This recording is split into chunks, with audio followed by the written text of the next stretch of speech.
Think we's live now? Are we good, Monster? We good, Monster? We good? We good? All right, cool. I think we are good. We good, Monster. We live. We live. We live. Okay. Um. Hey guys, how you guys doing out there? My running kid here. Your alpha is in the building.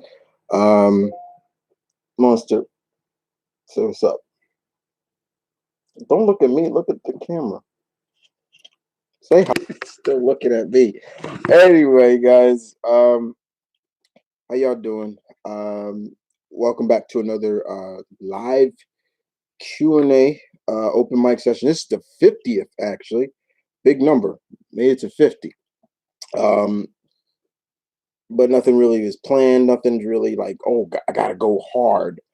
Um, I'm doing this in some ways, and we need that more than what's going on now. Be safe. I mean, I'm not saying not to be safe, but I am saying with the coronavirus.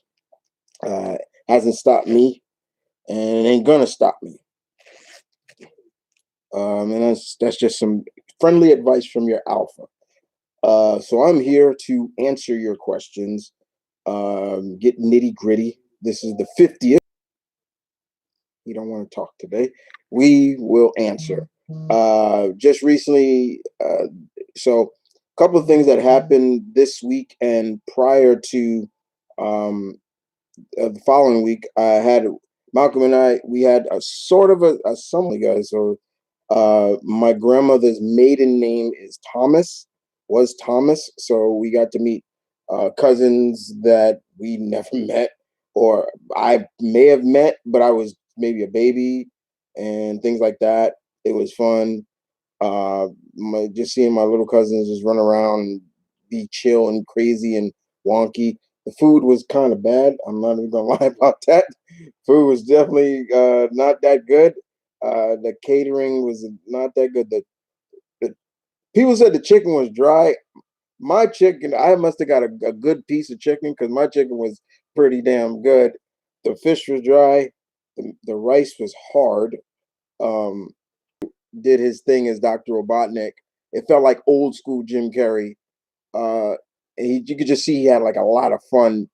Or a certain friend of Sonic appear, and it was cool. It was cool. It was real cool. But it was a fun movie. It was too well, especially because of kids. You know, kids are definitely want to probably go see it, and I'm thinking that's mainly where the money did came from. Kids, little kids, and of course, the fact of the matter is that uh, the change, the change to Sonic's design action, and I'm just like, yeah, what the hell you doing? You know, what were y'all doing? What were you thinking? So I had a lot of fun, and like I said before, guys, I'm just doing what I do, every day, taking one step at a day, trying to stay positive, and that's what I'm here to try to give a little to you guys, a little positive feast. Good God, like what the fuck is that? I was in the supermarket earlier today, and me and this guy was talking about that. He was on the phone with his girl, and he's like, "Yeah, they gone crazy." Like I went just to check, and the toilet pictures all gone. And I just turned around, and was like, "Yeah, it's stupid." Like, and um, oop. But anyway, guys, like I said, hope everybody is safe. Um, Marion, Caroline, Travis, Tony, Darth. Who else is here? Uh, Will Miser. I'm gonna stay on my phone when I look at this instead of keep looking over here. My camera's here, guys. Camera's right here, and I can see right there. But I'm rather just look on my phone. Okay. Hey guys, have you watched the show on Netflix? What show, Travis? What show are we talking about? Hey Chris, how are you doing? I'm staying positive. That's what I'm doing. Hey, Chris, what's up, Darth? What are your thoughts on Castlevania? I'm trying to get that word. I can't get it out. So I'm working on that right now. Um, how are you? How are things back home in New York with the virus? Uh, it's as like anywhere else. People are scared. But it's also bringing a lot of foolishness and stupidity. And I've seen firsthand. And that's the one thing. I'm gonna be very frank here. I'm gonna keep it real with you guys right now. Do not let this situation turn you into something that you're not. Do not blatantly blame. If you see, I'm just call it. You see an Asian American, and you blaming it on them, because that's what we're seeing a lot of. This virus does not give you an excuse to be a blatant racist. Believe, trust me on that one. I've seen it firsthand. It ain't. It's not. It's not funny. It's not cute. All right, but yeah, it is what it is. Um, have you seen the Invisible New Miss? No, I have not seen the Invisible Man. I definitely want to see that. Um, and I think now at the time, it's kind of a good time to go to the movies now because nobody's there or things like that. I think they pushed back Mulan because that was definitely the next movie I was definitely going to see, Mulan, for sure, because as of right now, still holding the lead as the best live action Disney movie is still Jungle Book. Still Jungle Book. I have not watched Lion King, and with all the great technology they did use with that movie, it basically they say it's just frame for frame the same movie. Um, and I've seen some of Aladdin, and I liked it, but it could have been better. Just saying. Hearing such good things about it. Yeah, the only thing is now with Mulan, they have basically, I don't care about that New Mutant shit. That keeps getting pushed back. I don't care about that. You know me. I will not support that movie. You know that. You know I won't. Um, Work in a restaurant, the virus has slowed business down. I can understand that very much. Where I do security work, yeah, it's kind of slowed down business too. At times, that's why now the store now closes earlier. Now they're gonna experiment with it for 2 weeks. But yeah, where I do security work, yeah, it's now like the weekdays. I used to go in at 10, at 6, so they took 2 hours away. Um, just for temporarily, see what it does. Get hit the worst, because right now they're trying to contain and keep it, not too many people in a big public area and things like that. A lot, the NBA has stopped their season. NHL, all sports have halted their seasons, and including, yeah, and right now it's favoring, and we're also seeing conventions being. WonderCon got shut is in hiatus right now. San Diego is still, there's no notion of if San Diego is going to stop. Probably we'll hear more about it next week. Um, E3, there's not going to be E3. It's been canceled.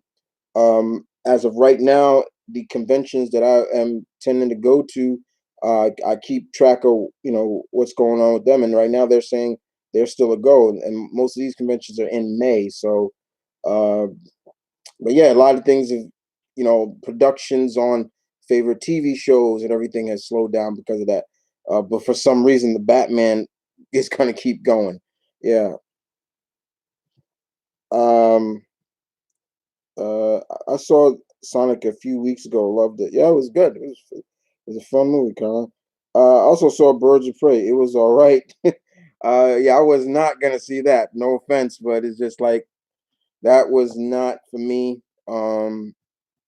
It I just couldn't really get into that. That was not Birds of Prey to me. It just was a Harley Quinn movie. That's all. SmackDown without an audience was. one of the craziest episodes I've ever seen. Did you feel the same? I watched maybe clips of it, and I was just like, I couldn't watch this. I could not watch that whole thing without like the things they were doing. It was like you're trying to get the raw of the crowd, but there ain't no crowd. It's like, what are you amping up to? There's nobody there, so it was just weird. That's what the producers tell them. Yeah, it was weird. It just I usually if I have my Superboy shirt on, people say I'm Superman from Earth One, when he had the hoodie and things like that. Back in Switzerland, we are basically quarantined. It's so surreal right now. Yeah, Europe. I hear Europe is Africa. I've heard any place hot. I have not heard anything, and I think we all our hearts are going out to those who have been lost, and of course those who are still fighting, and including one Mr. Tom Hanks and Miss and his wife Rita Wilson. Um, that one threw me off real quick when I heard that. I was like, oh, not now! Don't do this now. You know, I swear, if Black Widow and Scooby get delayed, I'm gonna be really crushed. No word on if Black Widow's getting delayed. They still have said that Black Widow is still a go. Um, Scoob, I'm not sure. But Black Widow is still a go from her. Thanks, Chris. Thanks for what? SH. What did I do? Is the words I said? I'm just being honest. Um, be careful. The coronavirus is big in New York. I'm always careful. It's all right. Linso Dorada spot. Oh yeah, Linso. Yeah, that was a good spot. Um, that he did. He flipped over. That was crazy. Yeah, it was cool, but at the same time, it was awkward because it took forever for that spot to happen. Because remember, you had heavy machinery come on in, and then you actually hear, oh, that's it. Yeah, yeah. And he's looking up, and I'm like, what are we looking up at? And he's showing it like everybody has to get into play. It's kind of one of those things that it was a banging spot. But it's one of the cases when you have this, when you actually see everybody having to, you got to get together. It's like, damn it. Um, let's see. Next up, uh, wait, you got yeah. Um, have you seen the Pixar movie Onwards? No, I have not. Haven't seen that yet. He has. Monster has. He's not telling me about it though. Sorry. Right. Uh, real talk. I found out that I have two herniated discs in my back. And one of them is ruptured, and I'm gonna have to be see a neurosurgeon tomorrow. Oh man, sorry, Marion, about that. Ugh. Good luck with that. Uh, herniated disc. Oof. I saw it really affect him because nobody could go out to see it. Like, it's going to affect the economy. Period. Yeah, it's gonna affect. Period. Like it's gonna affect. Period. And we're already starting to see it as it is. But try not to get too much into virus stuff, guys. Like that's not what this is about. You know, Why at the same time you're at it, but at the same time, how could you not? This is WonderCon has been postponed. No date, a new date. Yeah. Batman equals cash. Because I do love me some martial art movies. Um, I'm just gonna say any martial art movie that has Michael Jai White in it because most of his movies go direct to direct to DVD or Blu-ray, and most of the time his movies in terms of the fight choreography is like on par with what you see in like big budget movies. Like go back and watch the movie Blood and Bones. Like that movie is the sheer amount of the undisputed movies. Like this joint is crazy. Um, I hope they do not delay The Last of Us Part Two, Ghost of Tsushima, and the Avengers movie. Um, hmm, I heard they're gonna postpone Comic Con and Star Wars Celebration gets canceled. No word yet on San Diego. I'm not sure about the Star Wars stuff. What do you think of the new version of Catra we got in Shira and Princess and the Princess Power? I like her. It's fine. I like the concept that they have with her and Shira. Like they're kind of like sisters, but then there's some people, especially in the LGBT community, that they come off like it and just bitchy. So it is what it is.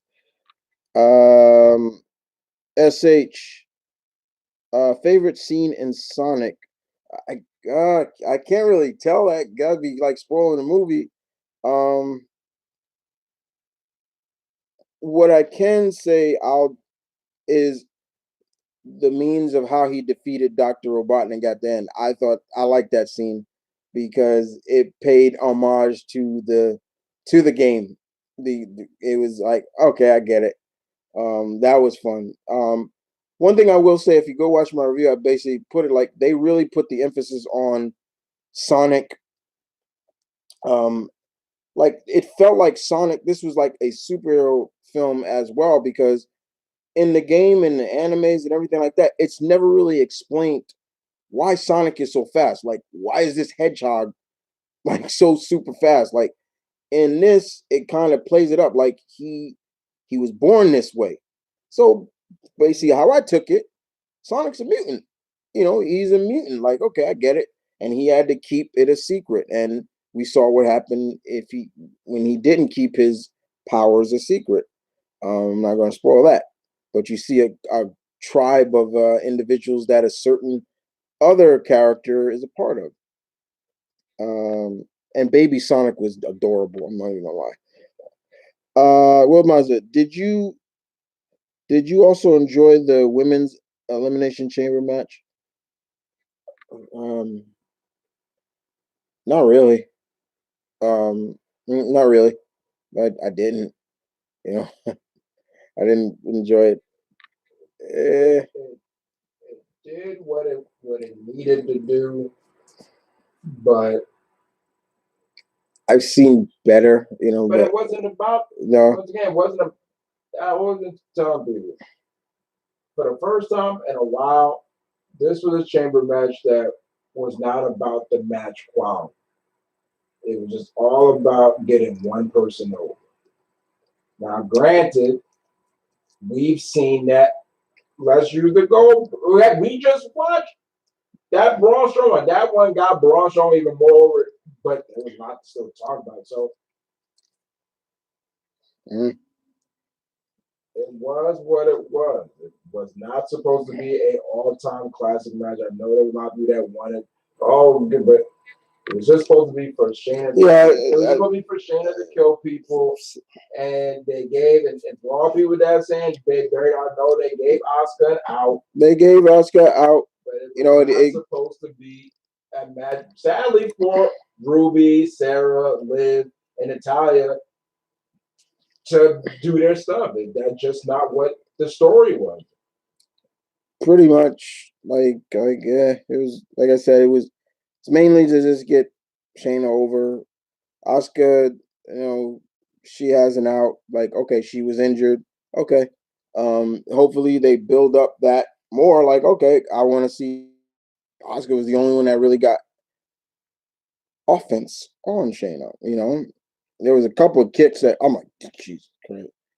2020 has been insane so far. Do you agree? Mm-hmm. I haven't been keeping up on Shira since season one because I don't want to be disappointed either the show or the fandom like Voltron. Then you need to get back on it because it's really good. Um,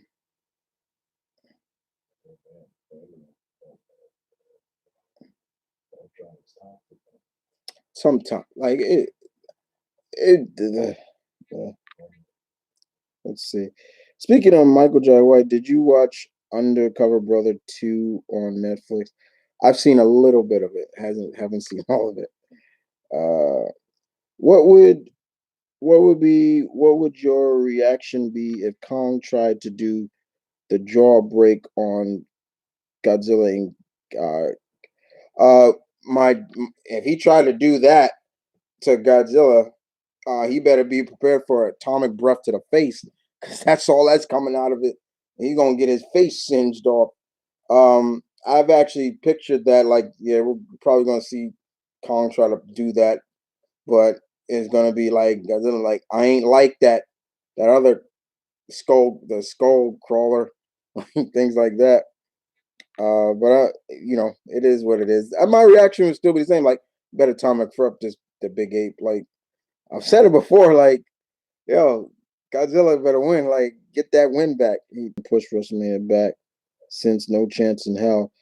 First of all, Captain Marvel 2020 or Edgar or whoever you are, because I have suspicion who you are. First of all, if Tampa says shut it down. That ain't Vince McMahon can't do jack about that. If the city of Tampa says shut it down, shutting it down. And Vince needs to understand that, because the XFL has already been shut down. Who owns that? That's him. If he does not own Tampa and he does not own the stadium that the WrestleMania is supposed to be in, if Tampa says shut it down, shut it down. As of right now, it is still up in the air. We'll probably hear something tomorrow or this week or the next. The closer it gets, there may be something. Um, in my opinion, Vince better stop looking at this and start looking at exactly the health of his so-called employers. We already know that there has been one person who has the virus in WWE, but it's not one of the wrestlers. It's actually an employee that works at the Stanford Stadium. You gotta put on Tampa as well. Yeah. What are they waiting for? Yeah, exactly. What I tell you, because both know that no WrestleMania is costing a lot of money. That's costing them money. Tony Montana, besides the fact that he kills, what else?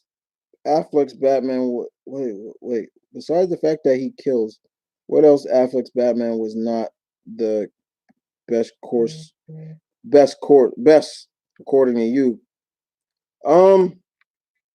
Outside of the fact that, yeah, they had him go more, especially that fight scene. That fight scene was probably the best thing out of that movie. That was like straight up Arkham. That was like a Arkham game come to life. And that is one thing I've always wanted to see from Batman, is him fighting, and one little kick, and it's like, okay, I've seen that before.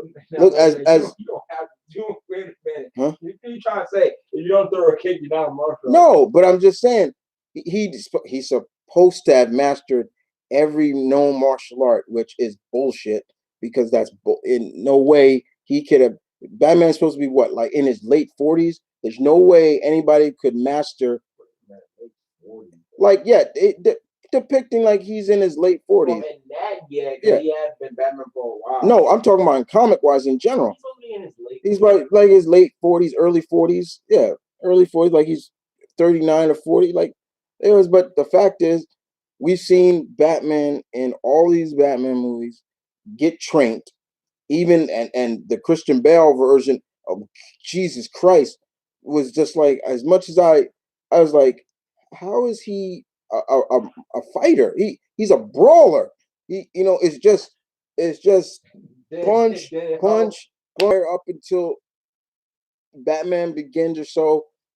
All of Batman's fights was so, the cameras were so close, you barely could see what he would do. Like even the first Burton movie, where he like, as much as I love that, because I ain't gonna lie, that's one of my favorite scenes.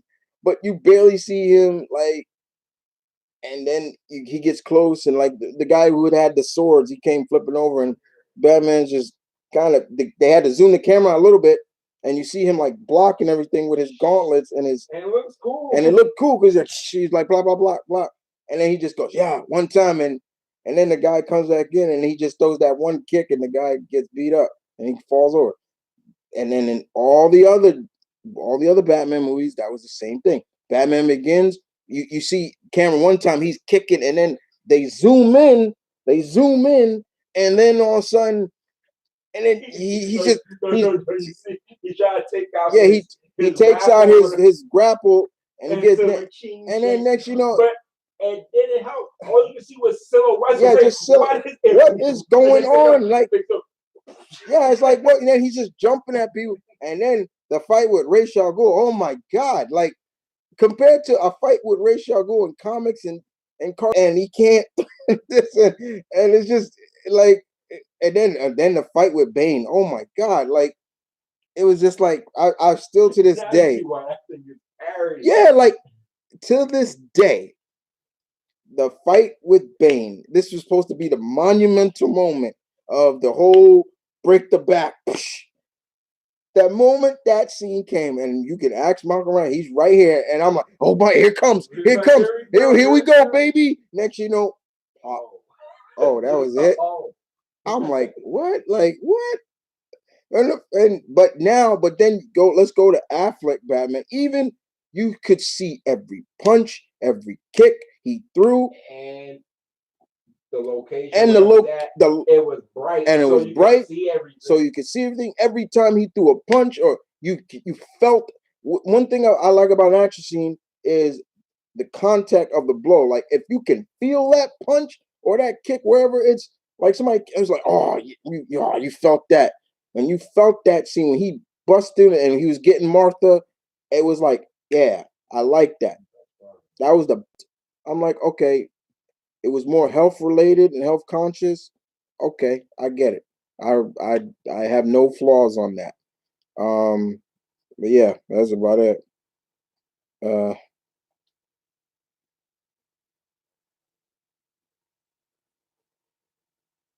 so yeah, that's it. I'm just being honest with that one. Um, let's see. Moving on. Um, okay. If Scoob does do well, what other Hanna-Barbera characters do you want to see get their own movie? Not movies, really. I want them to just get new TV series. I've been saying it for years. I want a new Space Ghost because I don't want the last thing of Space Ghost to be that Space Ghost Coast to Coast. All the yeah, all the Hanna-Barbera heroes, they deserve a revitalized cartoon series. Um, I know this movie is introducing Blue Falcon and Dino Mutt, and Blue Falcon looks boss, and I'm like, okay. They always try to make him look even badass than his original counterpart, but you know, it is what it is. I'm more of you could do more with a series than a movie, and that's real.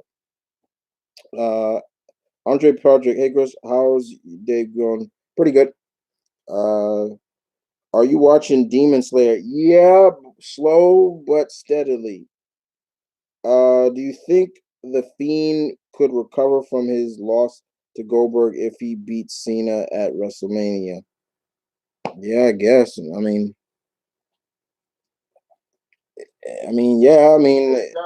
I think the mystique is gone. But yeah, I was just about to say that. But the whole concept of him like is kind of gone. Like in terms, like at first I wasn't a big fan of him. No good ideas, and then it's just like they just throw a a big name from the past at him, and then poof, that's it. Or part timer, and poof, you know, and it just goes down from there. But uh, yeah, let's move on. Bro, what does Robert Patterson's new batsuit have that have? Why does it have those two guns on its chest piece? On his piece of his back. Oh, well, basically, from what I read, the bat symbol on his chest for he made it from the gun that shot Martha and Thomas Wayne. So the bat symbol, why it looks metallic, is from the he melted the gun down that killed his parents. That's what that is on his chest. Kind of interesting. I was like, that was unique. I thought that was Tony Montana.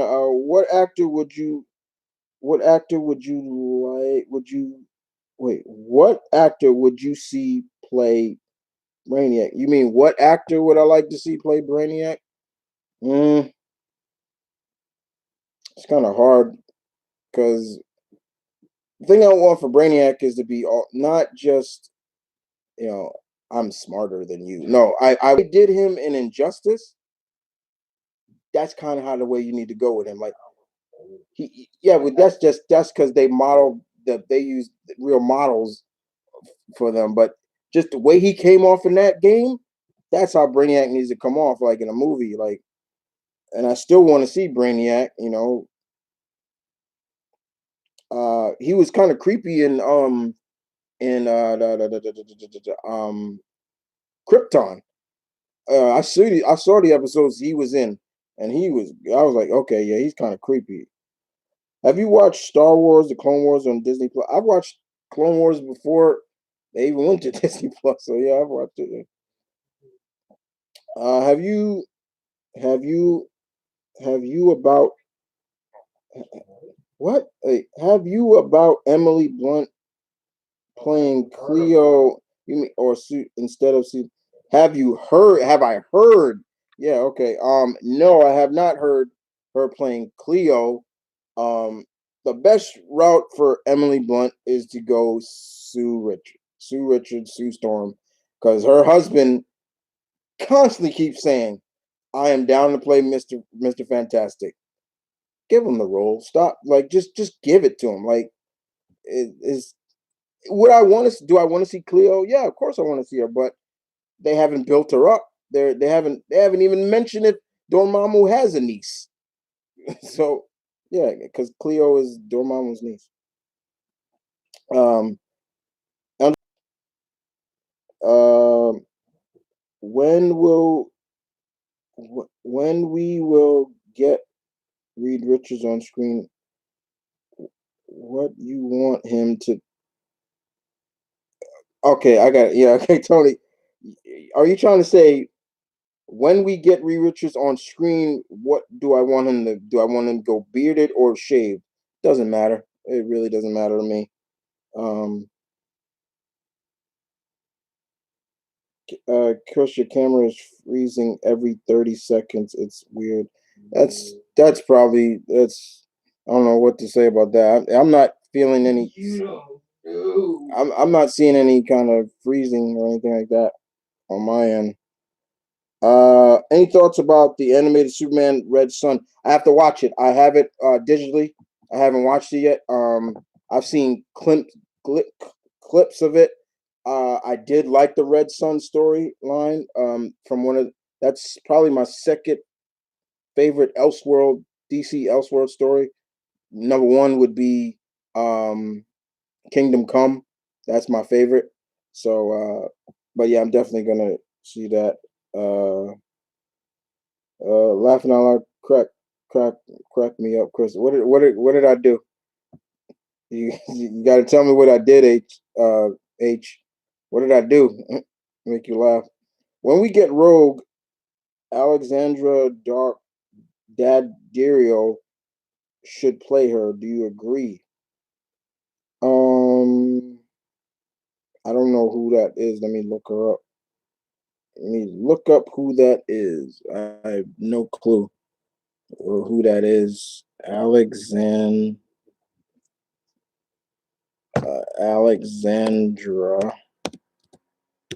Alexandria, Dad, Deary. Okay, here's this.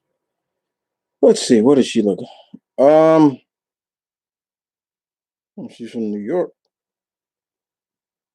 She has done White Collar. She was in Baywatch, San Andreas, Percy Jackson, Texas Chainsaw Massacre. Um, how tall? Man, she's tall. She's 5'8". Let me see. Let me get the.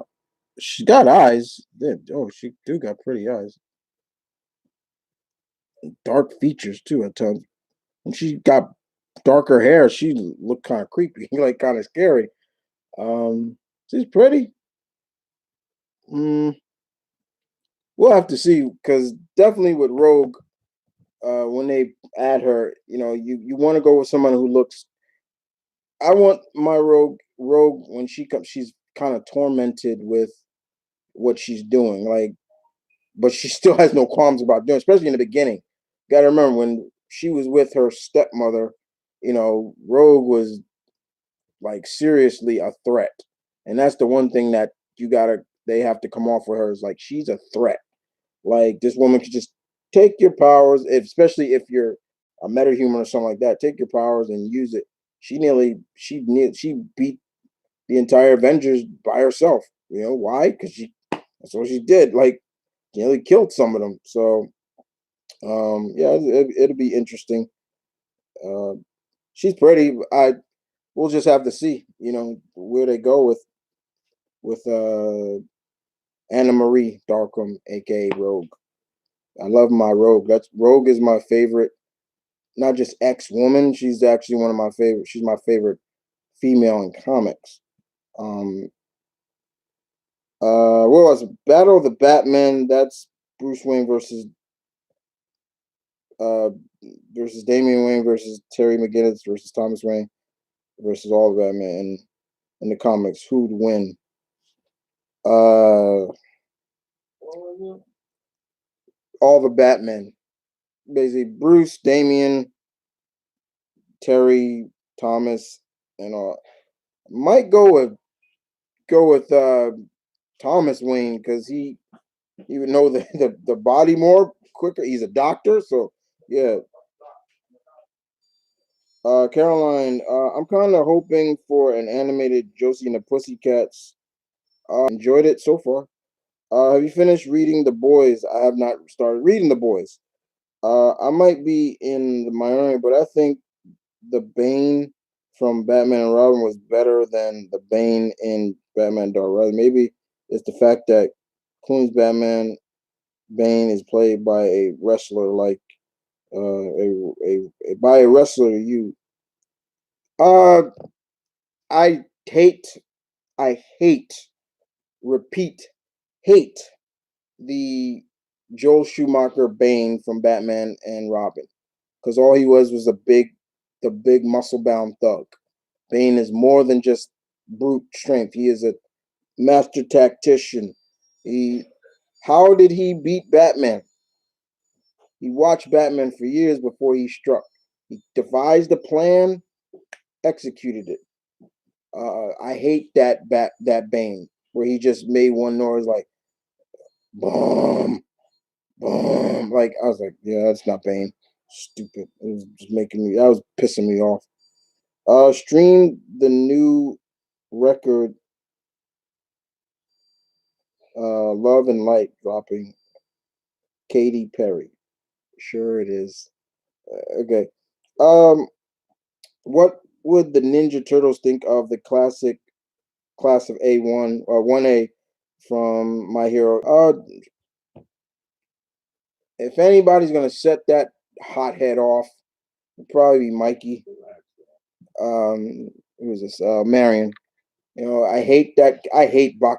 He just pisses me off every time. He's like, it's a hot-headed idiot. But yeah, he's beaten Deku 2 times already. It's like, and the fact that Deku has now learned how to.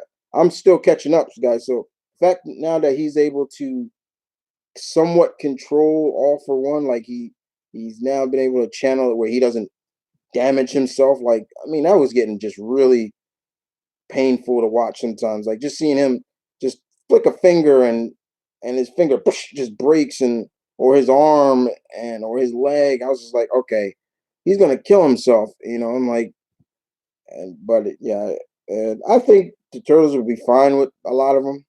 But you know, thing about the turtles is they're heroes, but then they're not. They're not. They're not out there always patrolling in terms of like, you know, they're ninjas, so they stay in the shadows. They work from the shadows.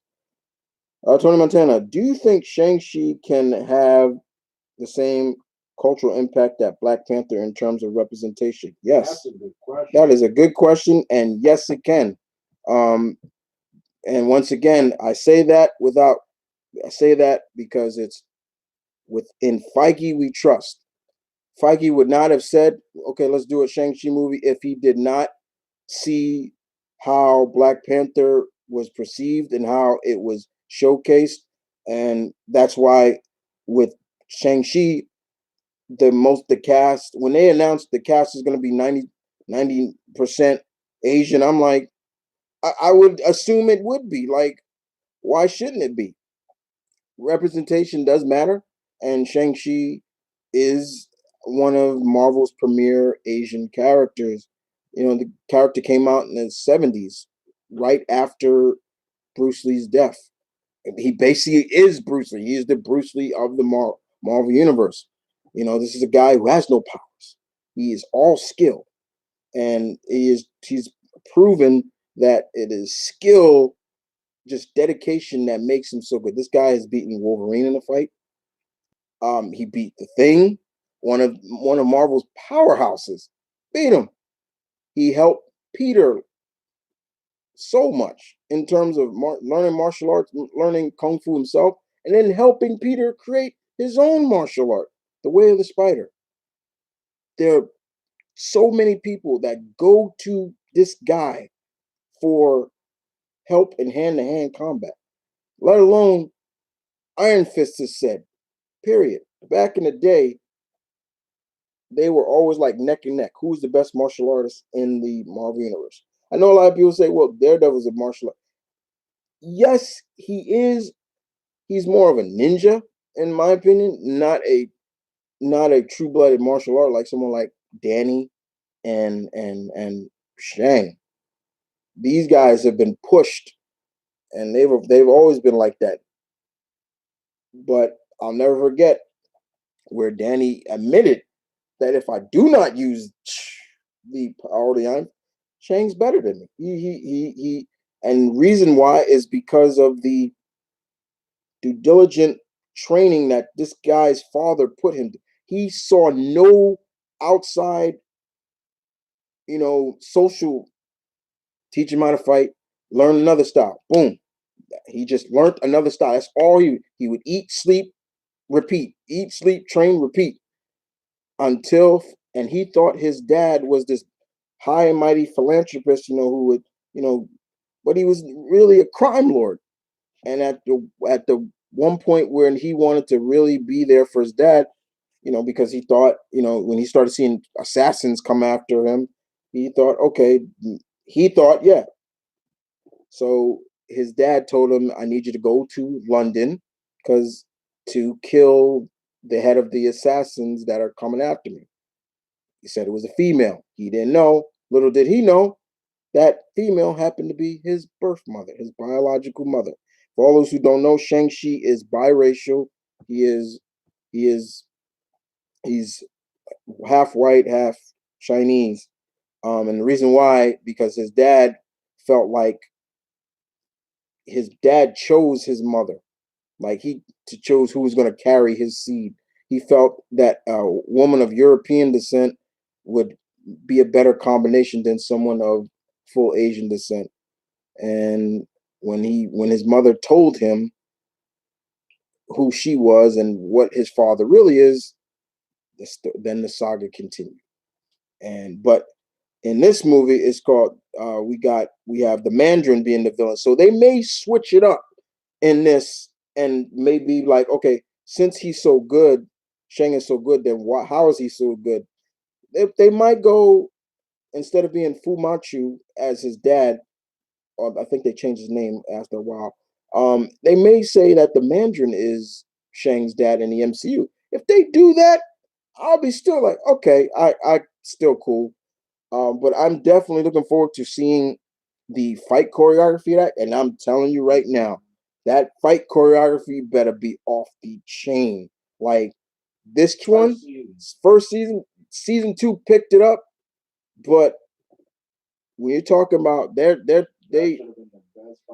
yeah, they're talking about the fighting choreo is supposed to be somewhat like old wushu movies and kind of like the Matrix and stuff. And I'm like, okay, then because he has to be every punch Shang throws, every kick you have to feel it. Like I'm like, okay, you understand why he like, oh, okay, and I wouldn't mind paying homage to Bruce Lee. Like, okay, like in Phase 4, I'm definitely looking forward to, and I can't wait to see the Mandarin. Because I want to see the real Mandarin, not some fake. No offense to Ben Kingsley, but no fake actor playing. You know what I mean? Um. So, but that's a good question, Tony. Thank you for that. Favorite fight in Ninja Scroll? No, it's. I haven't seen it in a long time. What do you think about Hickman's current the X-Men Fantastic Four new crossover? Sue summed it up perfectly. The X-Men are no longer heroes anymore. They are not heroes anymore.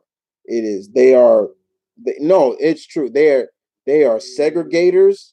They have segregated themselves from everybody else to which is funny because in reality, we used to always hear that from you guys that anytime there's a Marvel event, so it's always like, what X-Men not part now that they always have their own big they always have but now they always even in reality they felt segregated from people. They have segregated themselves to the point now everything is no longer about helping everyone. It's just if you're a mutant, you get help. If you're less than a mutant, you get the fuck out.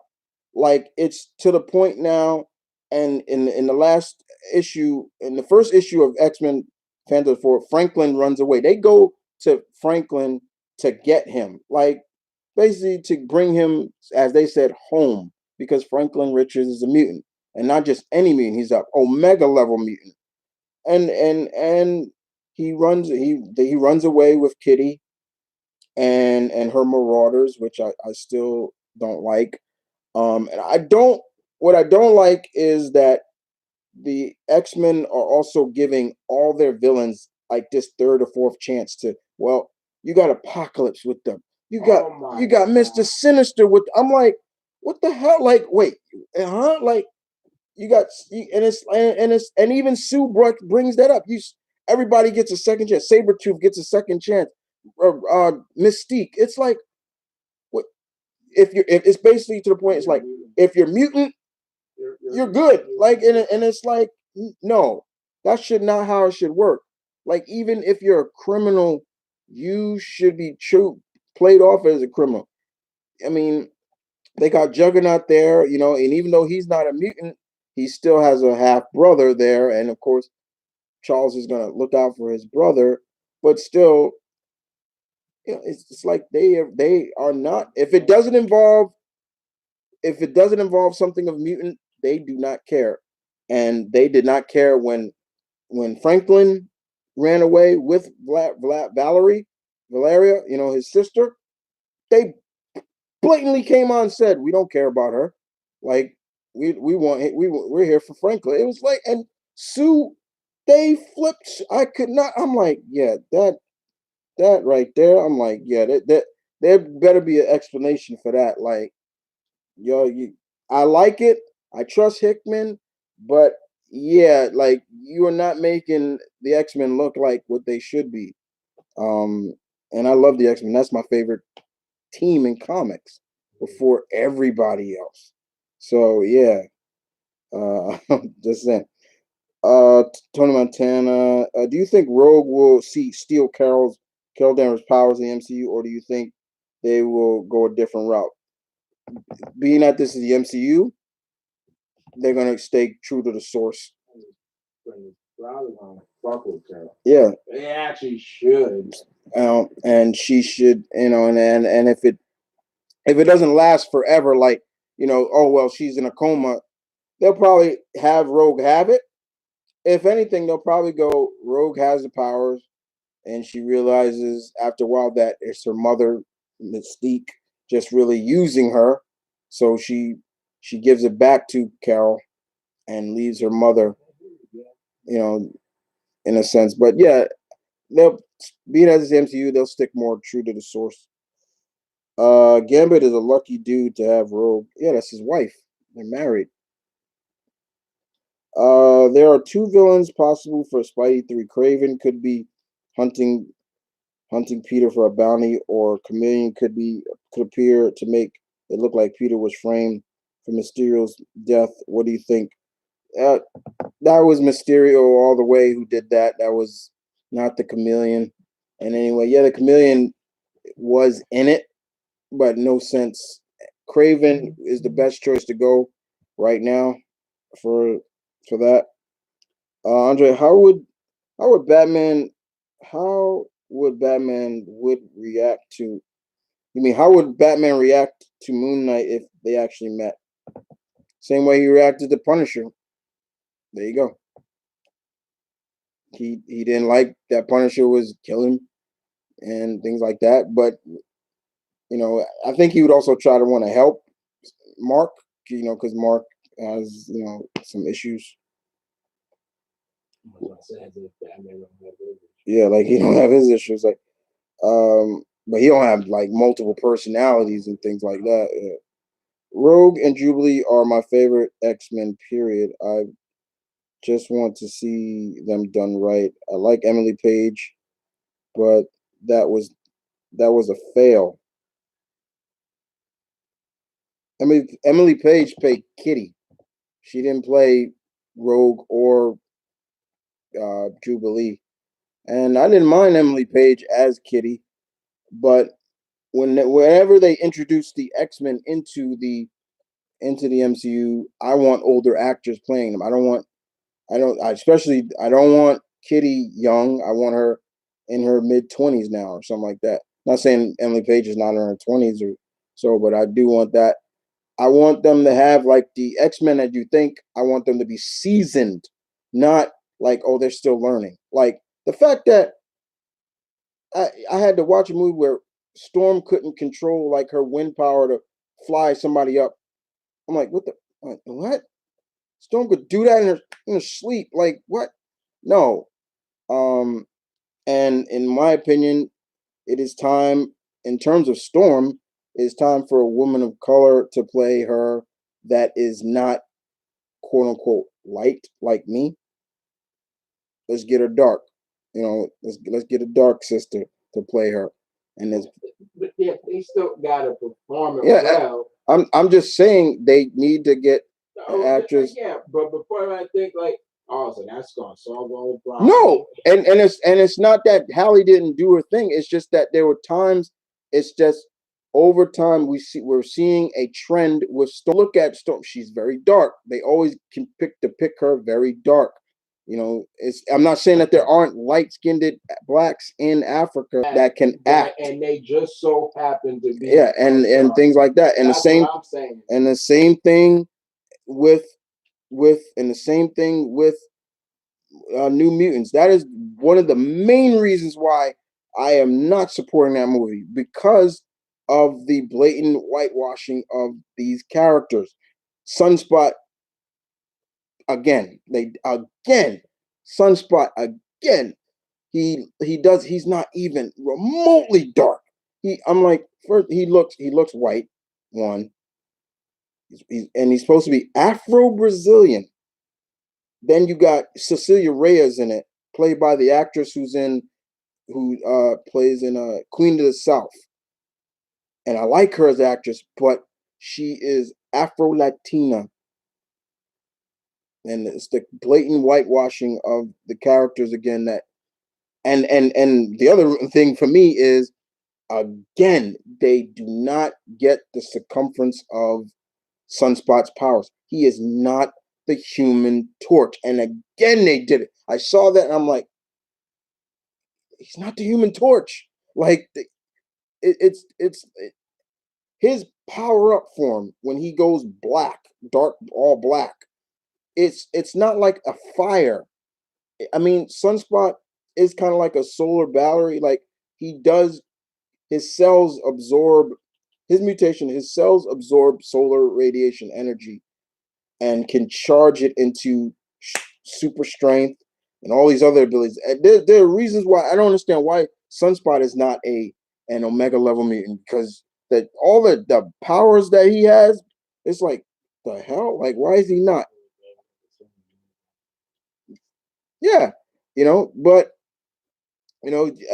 we do need to see some changes that I think Kevin Feige will look at. He will, because he worked on the original X-Men. He was there, and I'm sure he's looking at that stuff, and he's like, okay, we're not going to do that. Not going to do that. Nope, nope, nope, nope, nope, nope, nope. Like, we want to stay true to the source, and Kevin has been good about doing that.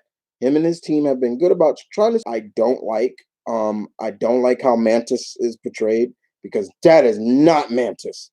If y'all want to know who Mantis is, basically is like Shang-Chi, but we have not seen her at all.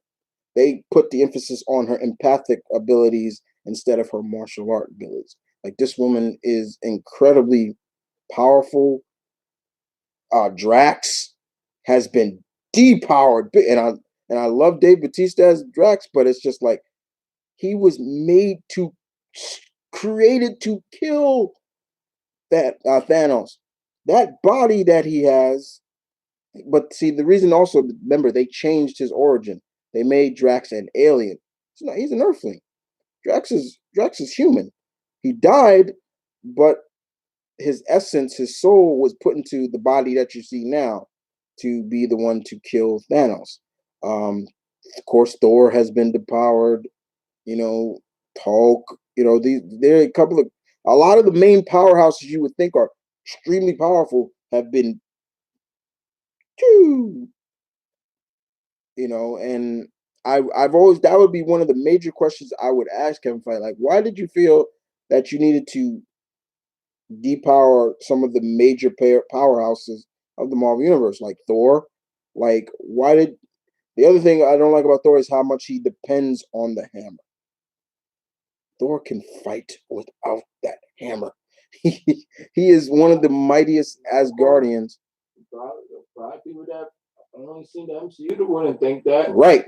And and they would be right to believe that. And so, everybody, I mean, for all those who just watch the MCU and they see someone like Carol and she's doing like all things like Superman would do, they were like, oh, is she that powerful in the comics?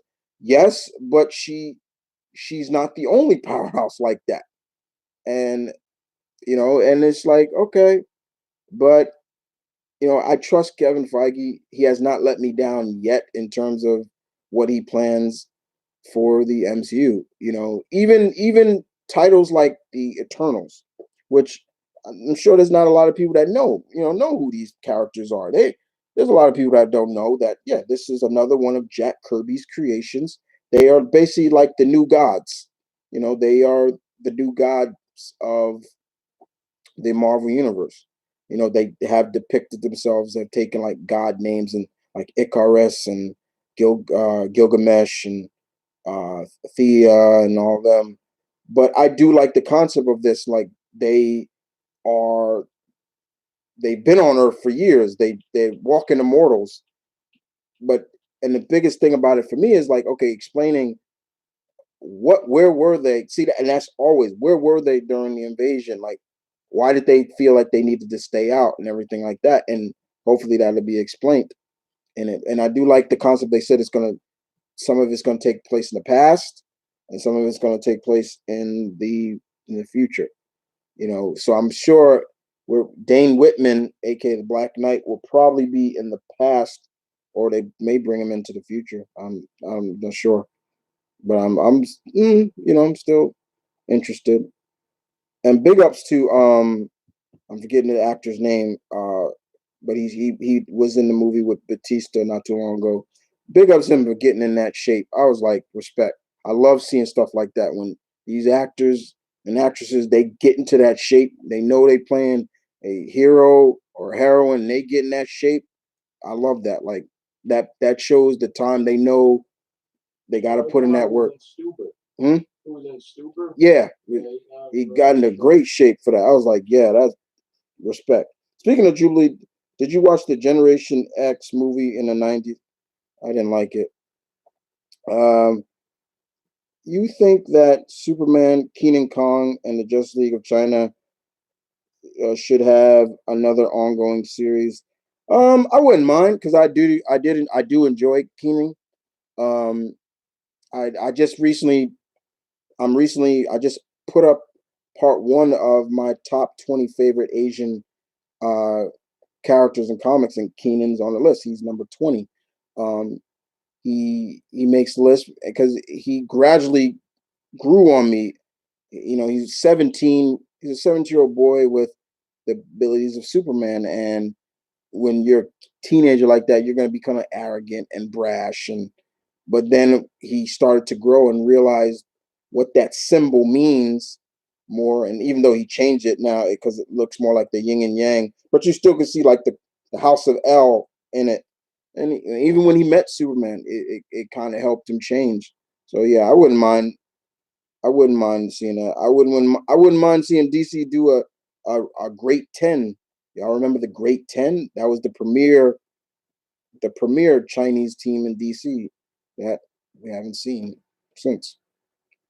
Uh, Tony, do you think we should get a Bruce Lee buyout, or the '93 movie is already good enough? We've There have been plenty of Bruce Lee buyout movies. Um, some have told his whole story. Some have taken from a specific time. Like the last one I saw was when he fought a Shaolin monk master. God, master. Oh shit, what was his name? Forgot his name, but Philip Yao, I believe that was his name. Played him. It was under WWE Studios. I forgot the name of it, but I watched it. Huh? They helped produce it. Yeah, and I enjoyed it. And that's supposed to be depicting of a real fight that Bruce Lee had behind closed doors between a real Shaolin monk, um, and it was pretty good. And of course, Ip Man is telling the story of Bruce Lee's Sifu, you know, Wing Chun, you know. So, but the '93 movie with Brandon Lee only told partials of it, which most buyout movies are going to do. They're not going to tell all of it. Like we've seen so many buyout movies of Jackie Robinson. They only tell the story of him through his baseball career, him breaking the color barrier and everything like that, and what he had to put up with. But we don't see. But they never tell the story of what he did after baseball, how well he was a part of the civil rights and trying to help. That you're like, whoa, like it made his baseball career almost like a shadow of what he did after. And you're gonna that's gonna happen because you're telling a story. You're taking bits and pieces of somebody's life. You know, look at the Ray Charles movie, and just recently we had uh uh Queen, the Queen movie, you know, as well as uh Rocket Elton John. Thank you, Elton John, things like that. You know, don't get me wrong. Uh, Rami Malek did a great job as Freddie Mercury, but there are a lot of people that said they did not tell the full story of him, and you know that's of course that's going to happen. But no, that's not enough for me in terms of because you know Dragon I liked, but there were parts I did not like about the movie. What I did not like about the movie was the whole concept of you know the demon thing, like Actually being a physical being a physical. I was like, no, don't do that. Like, basically, that's what led to his death. There was always the rumor that well, it's not a rumor. It was his father used to dress him up as a girl because it was said that the Lee family had a curse put on them and things like that. So, but I didn't like that they put that in there. Like, I was like, and he would appear every time like he was shooting one of his film scenes, and I'm like, what the hell? Like, what the fuck is that? Like, no.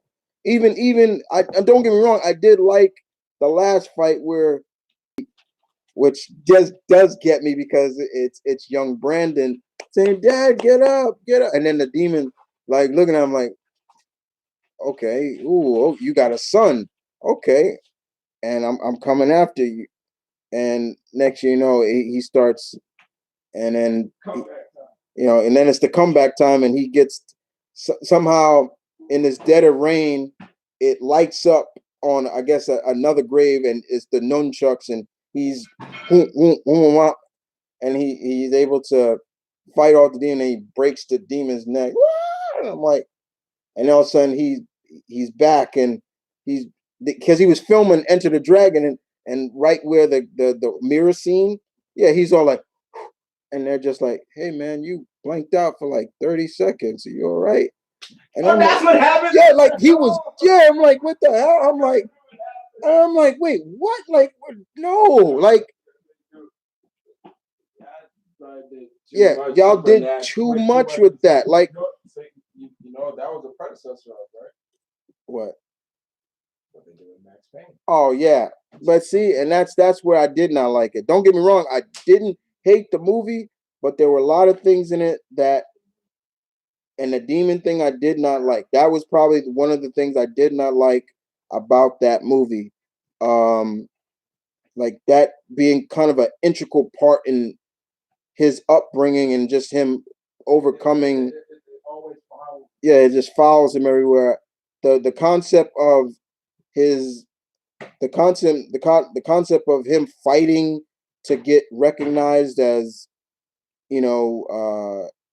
like in terms of like his widow Linda, how her mother was like blatantly racist and biased. Like she would tell him, Linda, I don't want yellow babies. I'm like, yellow grandchildren. I'm like, and then she finally, yeah, it's like, then fuck you, like what? And how Linda basically just was like, screw my mother, like I love him, things like that, or the concept of the whole truth about, yes, there were people in the Chinese underground family, big families, that did not like that Bruce Lee was teaching non-Chinese martial arts, and he did have a fight to get that kind of except like, I'll teach whoever I want to teach.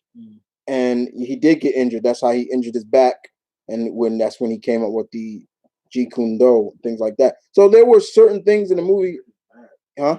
The guy kicked him in the back like when he wasn't looking, and and so he beat him.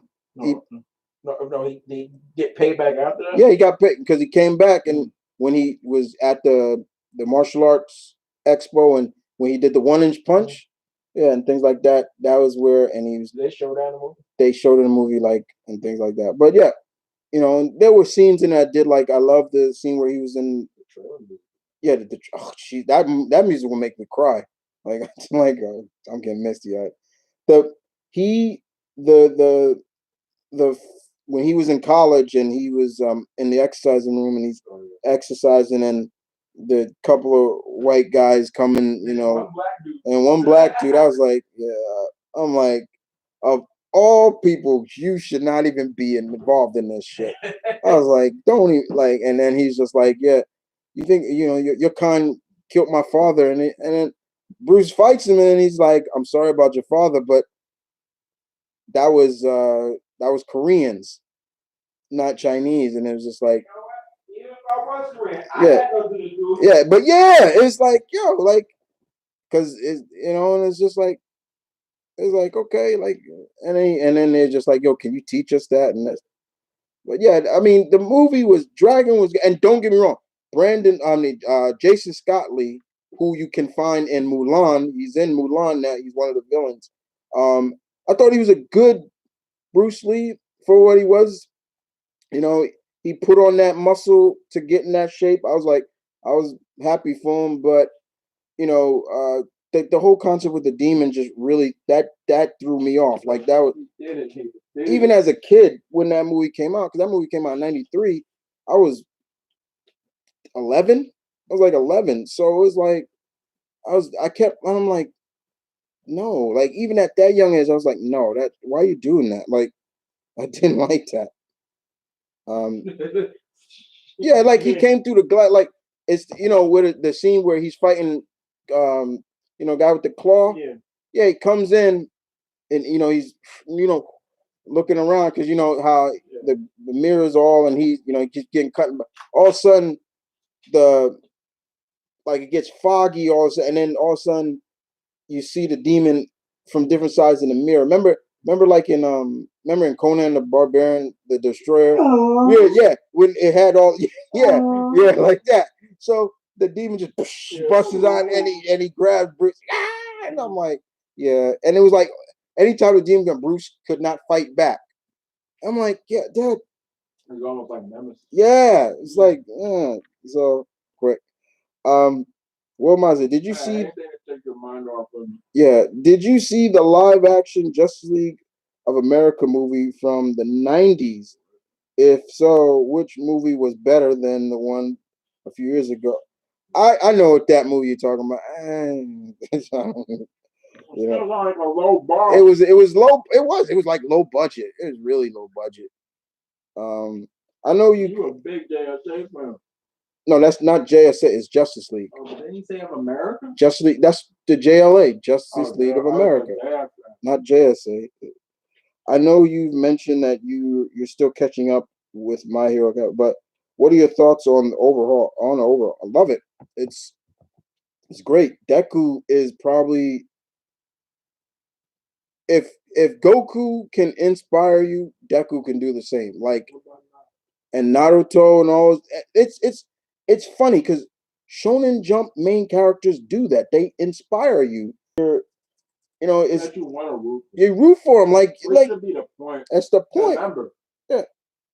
Until season 2. Yeah. Remember, that was the fair criticism that people had with Korra. Yeah, it was like, yeah, like she's a bit too cocky. She's too like that was that like with Korra, like and people. First of all, people didn't like the first season of Korra probably because of the fact that everything came easy for her. Like she was already able to do this and do that, and granted, yeah, her becoming into the Avatar state was only because at the time they didn't know if they were going to do a season 2, so they just. But yeah, everything was coming. But everything was coming. But after a while, people started to really like enjoy Korra. But with Deku, and all the other one of my outside of Deku, my favorite character is Froppy. I love her. The frog girl. I like everything, and she make. And the one thing about the kids is that some of them make superpowers that we've seen already cool. Like she made out cools Toad. Yeah, she definitely out cools Toad. She makes Toad look like a welfare case. Like the shit she can do with her tongue. I'm like, pause on that one. But like, yeah, I mean, she saved Deku one time just by grabbing it with her, and she jumped out of the way. Like even the villains in the show right now, I just got past where they I just got past where they somewhat stopped. There's a pop up there. That's for Tyler. That's where I got from New York Comic Con from. It was exclusive that. But yeah, and I like that. Even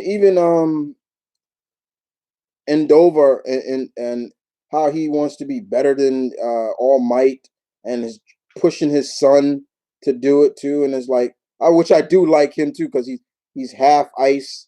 One side of his body he can shoot ice, the other side he can shoot fire. So he's got his mother's power and his father's power, and he kind of but he's Western American Real love letter. comics. That's all it It's is. a real love letter. Yeah, it's just a love letter to American comics. And don't ever say that, nobody like it's just a love letter. It's just a straight love letter. It's love letter. And the music and that Jesus Christ, that music is so love. I love that music. Um where are we going? Well, I just missed some questions. Mm, uh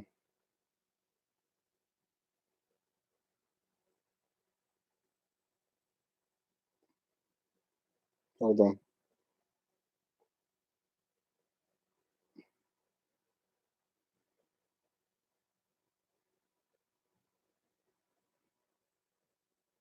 Where we at? We not man, that's not even okay, we're good. Let's see, keep going, keep it going.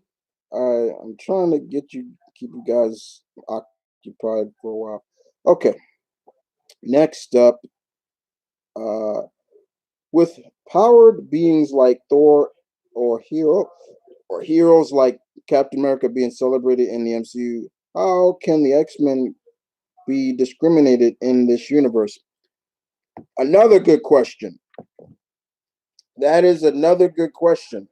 A very, very interesting question. Yeah. How could they be? Well, simple. Something's going to have to give them give people like, oh, a mutant or something like that. Because the first thing is, we don't even know how they're going to introduce and bring mutants into the universe. Like, because that's the one thing is like, okay, mutants are born with their abilities. Like that. I've always felt the people in the Marvel universe are kind of stupid. How do you cheer people like the Fantastic Four and the Avengers, and these are beings with great powers. But as soon as you see someone like the X-Men, oh, get away from me, mutant, you freak! And it's like, wait, why? Why are you shunning them, but you cheer them? It's like it's so stupid. It's like a dumb double standard. An idea that could be fun, but I've already introduced they already introduced Matt Gorgon, and I've been waiting to see Scorpion on the big screen for a while. Somebody that can beat him and would make him really evolve as that character, and that character being Craven the Hunter, his most deadliest enemy. So you gotta be honest with that one. Like Scorpion has done some things, but not as much as Craven has done, and that would be the perfect way for, in my opinion, to introduce Daredevil. I'm just saying. Okay. What version of Spider-Man would you like to see in this Spider-Verse sequel? Talked about that already. They're already bringing Miguel O'Hare, so that's probably the biggest one I want. We haven't seen Miguel O'Hare, so that's fine. Do you think Kitty Lang could play Kitty? Now I gotta look up another person. I don't know who that is. Let's see, Kitty.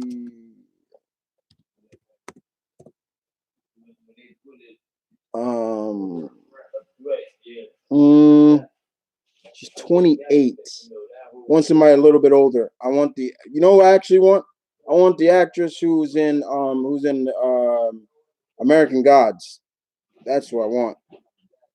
Yeah, American Gods. Yeah, American Gods. Yeah, that's who I want. Hey, Chris, what's up, Juan? Are you disappointed that Hawkeye is not in the Avengers game that will be coming out? No, because it was announced that they're going to incorporate more characters into the game. As you see, Ant-Man is going to is in it. Is one of the growing acting talents right now, and very magnificent woman. What comic role would you see?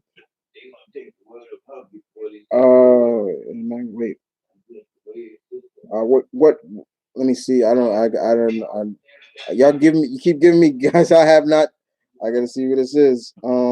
And the the almost. Let's see. Andy Morris is a Cuban Spanish actress. She was in Blade Runner, Knives Out, She's gonna be in the new James Bond movie. Knock knock. Oh, I know her. I see, and she was in War Dog. Uh,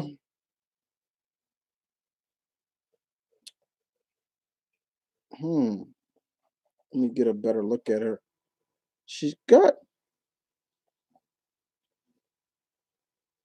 Hmm. They still haven't casted Kate Bishop, but I doubt if they want to go that route with. I don't. I haven't even. I need to hear her speak because if she speaks with an accent, then they may not go with. But who knows? That's a good one.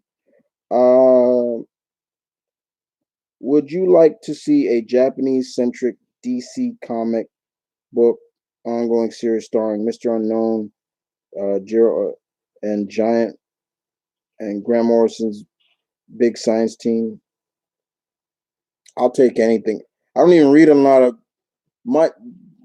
I don't read a lot of DC as much as I used to anymore. Like I only have 5 books from DC that I read now: Batman, Flash, Young Justice, Far Sector, and Wonder Woman. That's it. I don't read anything else. Um, just DC is kind of just like I hate what they're doing with Dick Grayson. I hate I the only reason I keep reading Young Justice because there's characters in there, but I still have love for Tim Drake, but I hate what with just calling him Drake. I hate that stupid. Uh, Crossover. Would you like Shadowloo work with the Black Dragons, and who do you think will betray first, Bison or Kano? That ain't gonna happen. First of all, Bison would never work with Kano because one, Bison would look at Kano as someone beneath him. So that ain't working anytime on. Did you see the Jackie Robinson bio that starred Jackie Robinson? I liked it, but he was no actor. Yeah, I've seen pretty much almost every Jackie Robinson movie. The last one with Chadwick Boseman was great. I thought he was great. No, he was good. Who Chadwick has become. Mr. Boseman has become the king of buyout movies. Like I'm looking forward to him to play. Well, he's now up there with Tom Hanks. Tom Hanks. Yeah, that's right. Tom Hanks does it too. But yeah, I'm looking forward to seeing him play. You get you. There was a black samurai. Yeah. How do you want Dwayne Johnson to portray Black Adam as the total opposite of Captain Marvel? No, so many words. It's like, well, he's Black Adam. Yeah, I kind of want to forget that this is the charismatic Dwayne the Rock doesn't yeah. know. This is the complete Like opposite. yeah, and that's the thing is like when he comes on, he should be intimidating and imposing. Someone you look at and you're like, oh shit. Like he's already said that his movie, the Black Adam movie, will introduce the JSA. Y'all know how I am about the JSA. Okay, so yeah, um, and it's not like The Rock can't do it. Like The Rock can go to that place if he needs to bring out this. He needs to read some of the source material of Teth Adam. Like, what makes this guy so different from why? Like the concept of Black Adam is simple. Is like, why did the wizard choose this guy? What did he see? What did the wizard Shazam see in Tef Adam that he should have already saw in him? You know what I'm saying? Like, how was he able? What he didn't? Like, how did he miss? How did he miss that? How did he miss like this power hungry? Like, how did he miss that? So yeah, the Captain Marvel movie played up was Black Adam was all over that movie. Like you could just see it. Like them talking about we got betrayed by one of our own, all this stuff. Like, I'm like, I knew what they talking about. Yeah, but and I'm kind of glad that they're giving him his own solo movie instead of just thrusting him in the sequel, because it looks like with the sequel we're gonna get Mr. Mind, you know, which I know a lot of people look at it like, how does he have trouble with a worm? This worm ain't nothing to fuck with. When Mr. Kevin Conroy, when do you think Mr. Kevin Conroy will retire from voicing Batman? Who do you think will be his successor? Well, I don't think Kevin Conroy is ever going to retire as voicing Batman because he loves playing that role. Until he loses the love. Until he loses the love, yeah. But I think in terms of Batman, like who does a good Batman voice? Bruce Greenwood is a good. He's like my second favorite Batman voice. The actor who voices Batman in Young Justice, that's Bruce Greenwood. Who voiced him in Under the Red Hood, that's Bruce Greenwood. He does a good job. I like him. What about those Joker voices besides Mark Hamill? That's kind of hard because anybody else outside of Mark Hamill's Joker, they try to be just like Mark Hamill. What about DiMaggio? DiMaggio is okay. DiMaggio was all right. He was all right. I didn't mind his voice. And Michael Richardson was. Are you planning to watch James Gunn's Suicide Squad movie, or will you pass? Might see it. I'm not sure. I might see it. About that. I know. I want to see who they got in it. Like who's the lineup. If I see the lineup, probably be one of them just seeing the Mandarin. I just want to see the Mandarin, the real Mandarin. Like I want to see him. What is he gonna look like? Where is the 10 rings gonna be? Are they gonna be on his fingers? Knuckles? Or are they gonna be embedded in his spine?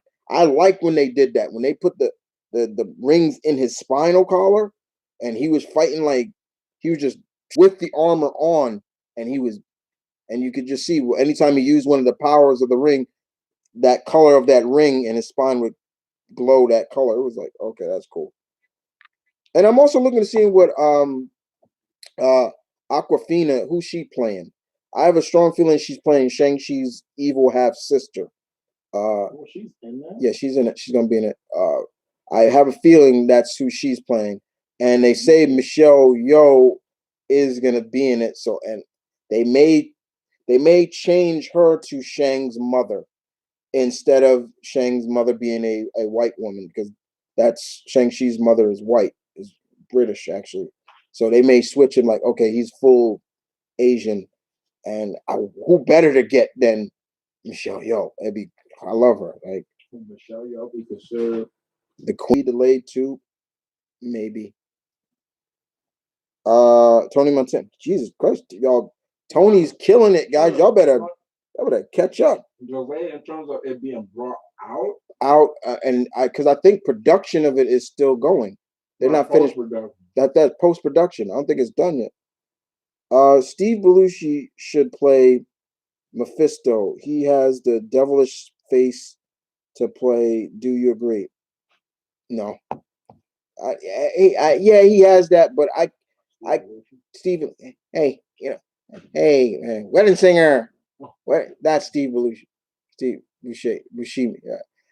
Mephisto needs to be somebody that is also menacing. Mephisto is not just conniving. He's got to look scary. I'm not gonna lie. He played Mephisto in Ghost Rider. Oh, that's Bridget Fonda's dad. Yeah, he got that look like, okay, I can kind of look a bit evil. Yeah, that's Peter Fonda. Yeah, but no, you got to have somebody. I can't see him because all I'm gonna hear is just that voice, and I'm like, yeah, not menacing. You see, now if you would have said clown, yeah, all right, yeah, clown, yeah, okay, yeah. They give that brother, man, you just a fat clown. That, oh no, yeah. See, because in the Spawn movie, that's probably one of the best things about the Spawn movie was John Leguizamo's clown. I was like, yeah, he came off as a clown, but you realize that he's this big demon called the Violator and things like that. Solomon, do you hurt when Deku breaks a body part? Yeah. Oh God, yes. Anytime he would break a body part, or when he wasn't fully able to control the power of All Might, All for One, when he would break something and they would go limp, I was yeah, that did bother me. I never tasted collard greens before. Is it any good?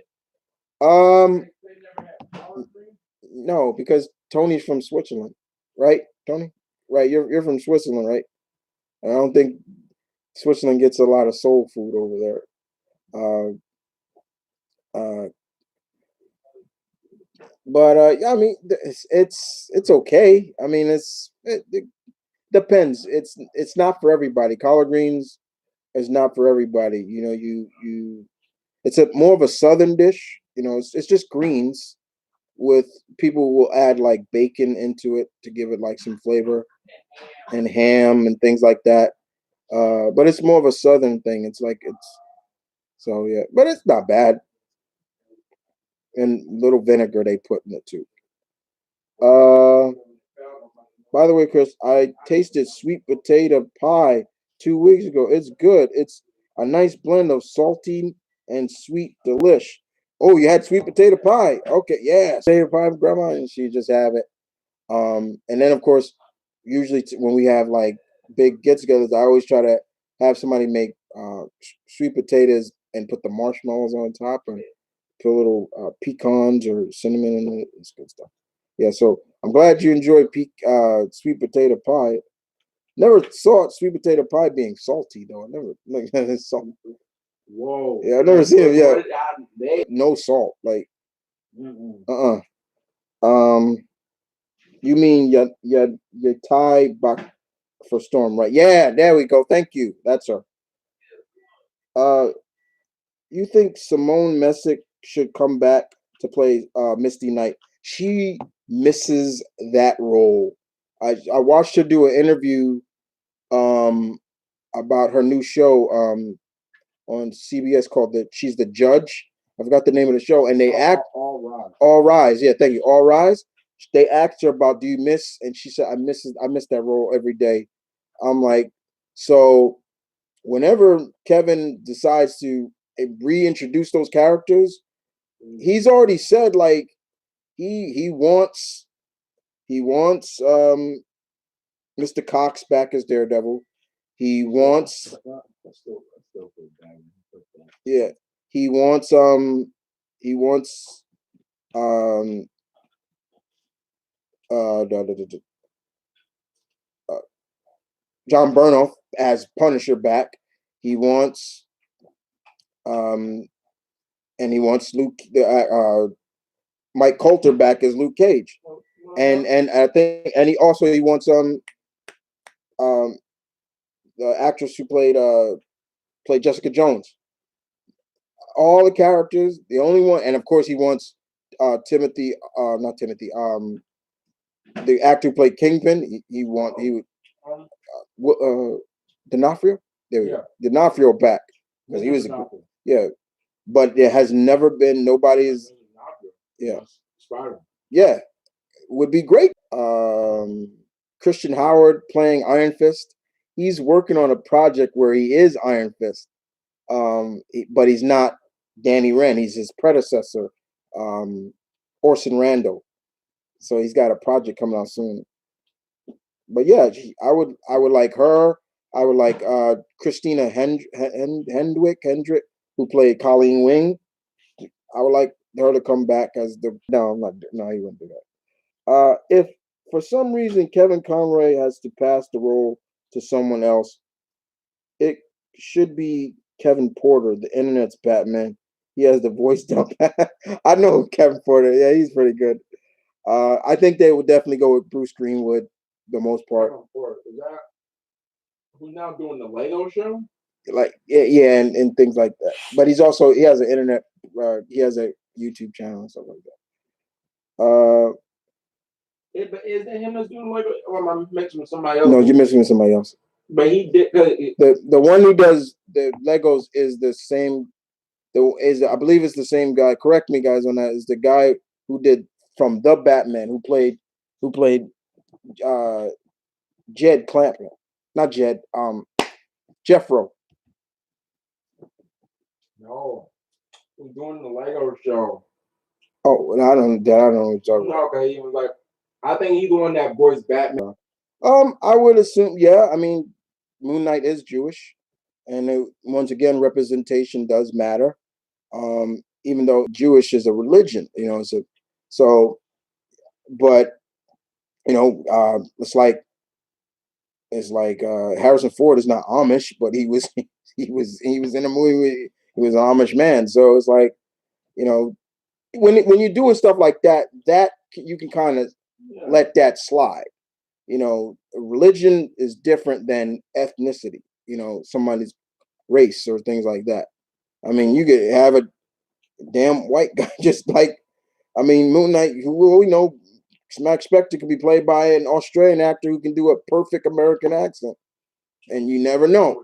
And we've seen that many times, and it is kind of scary. It's like sometimes these British and these Swedish, the Swedish, these British, these Danish, these Irish, Australian actors do better than American accents than the Americans at times. Like, and then when you hear them talk, you're like, wait, he's British. So now I get that Jamaican accent. Yeah, I don't think that's anybody. One nationality that just don't that's one nationality that I don't think anybody, unless you are of Jamaican descent, will get down. Because I watched the video. I love that Shaggy video. I watched the FB video when they had Shaggy on there, and Shaggy is Jamaican, but he speaks, and he broke down all the different movies where it had Jamaicans in it, and they would ask him like, is that authentic or is that? And he's like, they're trying to keep the Queen's English, but they're not going full patois. That's what he said. Yeah. If you want to be real, if you had a real Jamaican accent, you're gonna need, it would have to be subtitles. You're gonna need subtitles. When they start really getting that patois, there would have to be subtitles because you don't know what they're saying. Like there'll be words that you would miss. You'll be like, wait, what'd you say? Like I've been around West Indians pretty much all my life, especially here in New York, the big population, especially in the Bronx. And when especially at me and Malcolm, we have an old school barber. Like he's Jamaican, and his brother, and I would just sit there when he'd be doing my hair, and I would just sit there and listen to them talk, and there be times they would break into that patois, and he'd be like, and I'd be like, with no sign, they're coming, and they're like, what you think, Chris? And I'm like, yeah, I'll just like, yeah, but in my back of my mind, I'm like, what did he just say? It's almost like kind of like how they depict the Creole language, like it's kind of broken English. It's kind of like that, Or have you ever heard like a Haitian go full, like that? But once again, I got off topic. I'm sorry. Damn it, Tony, you got me off topic again. The point is that Mark Spector, yes, is Jewish. He's a Jewish man from Chicago. Mark is from Chicago originally, but that can be just played up in the oh yeah, don't forget he's Jewish. We could just see him in the I don't want to disrespect the Jewish and I forget what that's called and things like that, him, but he's that's not an ethnicity or something like that. Okay. Willem Dafoe as Mephisto, what do you think? Okay. Oh, now that could go somewhere. There you go. Mr. Dafoe can get creepy. He can get creepy. I would not mind. First of all, I don't need Mephisto being muscular. Mephisto's never been drawn very muscular. and he's always been drawing very thin but slim build, but creepy to the point when you see him come in, it's like what the who are you? You know, things like that. Willem Dafoe, I can go with. You know, there's all these. Remember that picture of Willem Dafoe as the Joker, as especially him looking like Arkham City Joker. Like I'm like, whoa. Marion, hey Chris, what is the spiciest thing you've ever eaten? Jalapeno is not that hot to me. Never had. I think it was an Asian spice. It was something Asian that just burnt my mouth. But I've never had a ghost pepper. I've never had Carolina Reaper. I'm not fucking with that shit. I've seen that. I've seen I'm not. that reaction in person. Malcolm's over here trying to tell me you should do that for a tribe video. I'm like, hell fucking no. Like, I'm no, not. I didn't say the Carolina. Yeah. No, I said that one chip challenge. The one chip challenge, maybe. Because all you have to do is just seeing how. Yeah, see, I've seen people on internet and in person eat a Carolina Reaper, and I'll sum it up to one of my favorite dudes from the Try channel. Um, which one is that? It's just pain. Like, and then he ate it and he's like, see, there's that taste. There's that taste makes everything feel like everything's all right, and then it hits you. And I'm like, yeah, I'm sure people seen that video that want that silly, them cute girls, they try to look all cute and like, we're gonna eat goat, and then they burn in their mouth and she, oh my god, and she like, yeah, crazy. I think Black Adam would uh Black Adam, wait, Ron, what the hell you say? Do you think Black Adam would rock bottom or people elbow the Billy? I maybe the rock bottom, like a super rock bottom, like he just drives if they get to that. I got it. I know what that yeah, was. like okay. People are being too nitpicky about changes in ethnicity for Eternals. That sounds silly, doesn't it? Yes, in some, I mean, they're introducing a gay character in there, and even though the character that is gay is not gay in the comics, you know, and also it also comes down to also they're just very loyal fans of Kirby's work, and I'm a big Jack Kirby fan too, and I'm sure Jack Kirby wouldn't mind some leniencies with his characters. You know, my issues have always been in quota. You're doing it for the wrong reasons. If you're doing it just to, well, we need the gay community to be involved in this movie, or the gay community to be accept this movie. So let's add a gay. Let's change somebody. Let's change. Like a good example of that. No need for that. Why did they do that? My belief, my theory is just to get more LGBT people from the LGBT community into the show when they could have easily introduced one of DC's many openly gay characters into that program. Hence, now we got Batgirl. Now we got Anissa Pierce, things like that.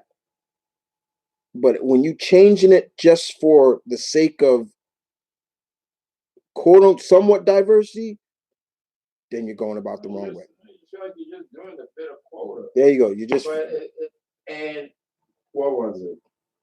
Somebody had a line they used. I recent movie. It's the newest. Is it Onward? That's this Disney movie. Yeah, Onward.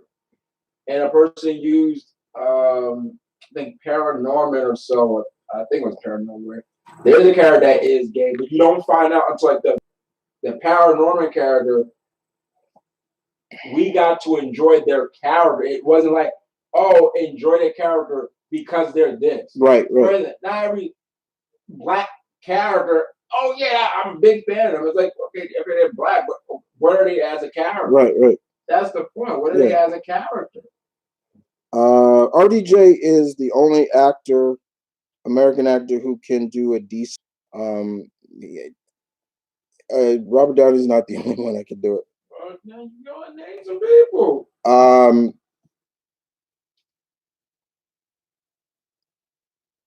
Julia Roberts. She just did it just to do it. Oh, man, Kirsten Dunst. She could do a pretty good British accent. Scarlett Johansson. She played a British character. I just forget who she played. Uma Thurman. Uma Thurman could do it. My girl. Oh God, I just had her. I'm brain farting on my girl right now. Charlize Theron. There's more, but yeah. I mean, like notable, like their performance was notable, and they just so happened to be a British character. Let me see. Oh, okay. You want okay? Let's okay. You want to know? No, David Tennant. Oh, that's right. Shit. Okay, and I can't even throw Charlize because she's not American. Well, she has citizenship, but she was born in South Africa.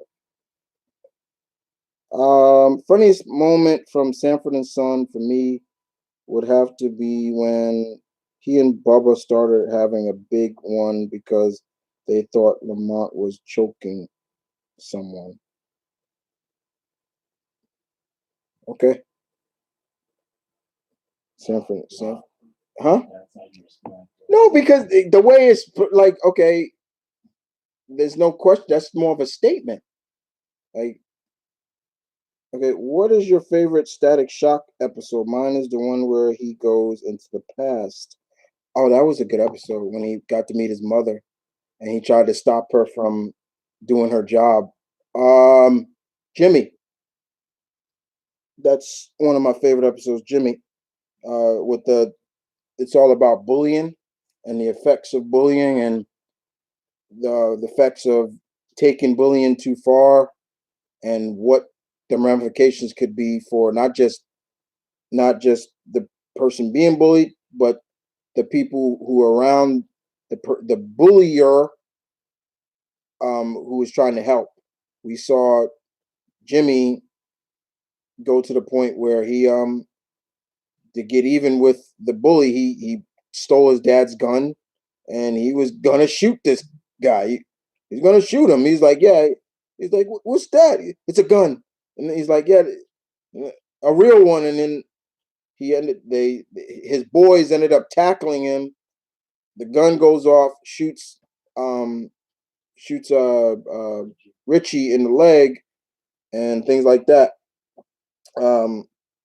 That's probably a good episode. Another good episode is for me is when they really touched on racism with Richie again. Richie again. Yeah, Richie's dad.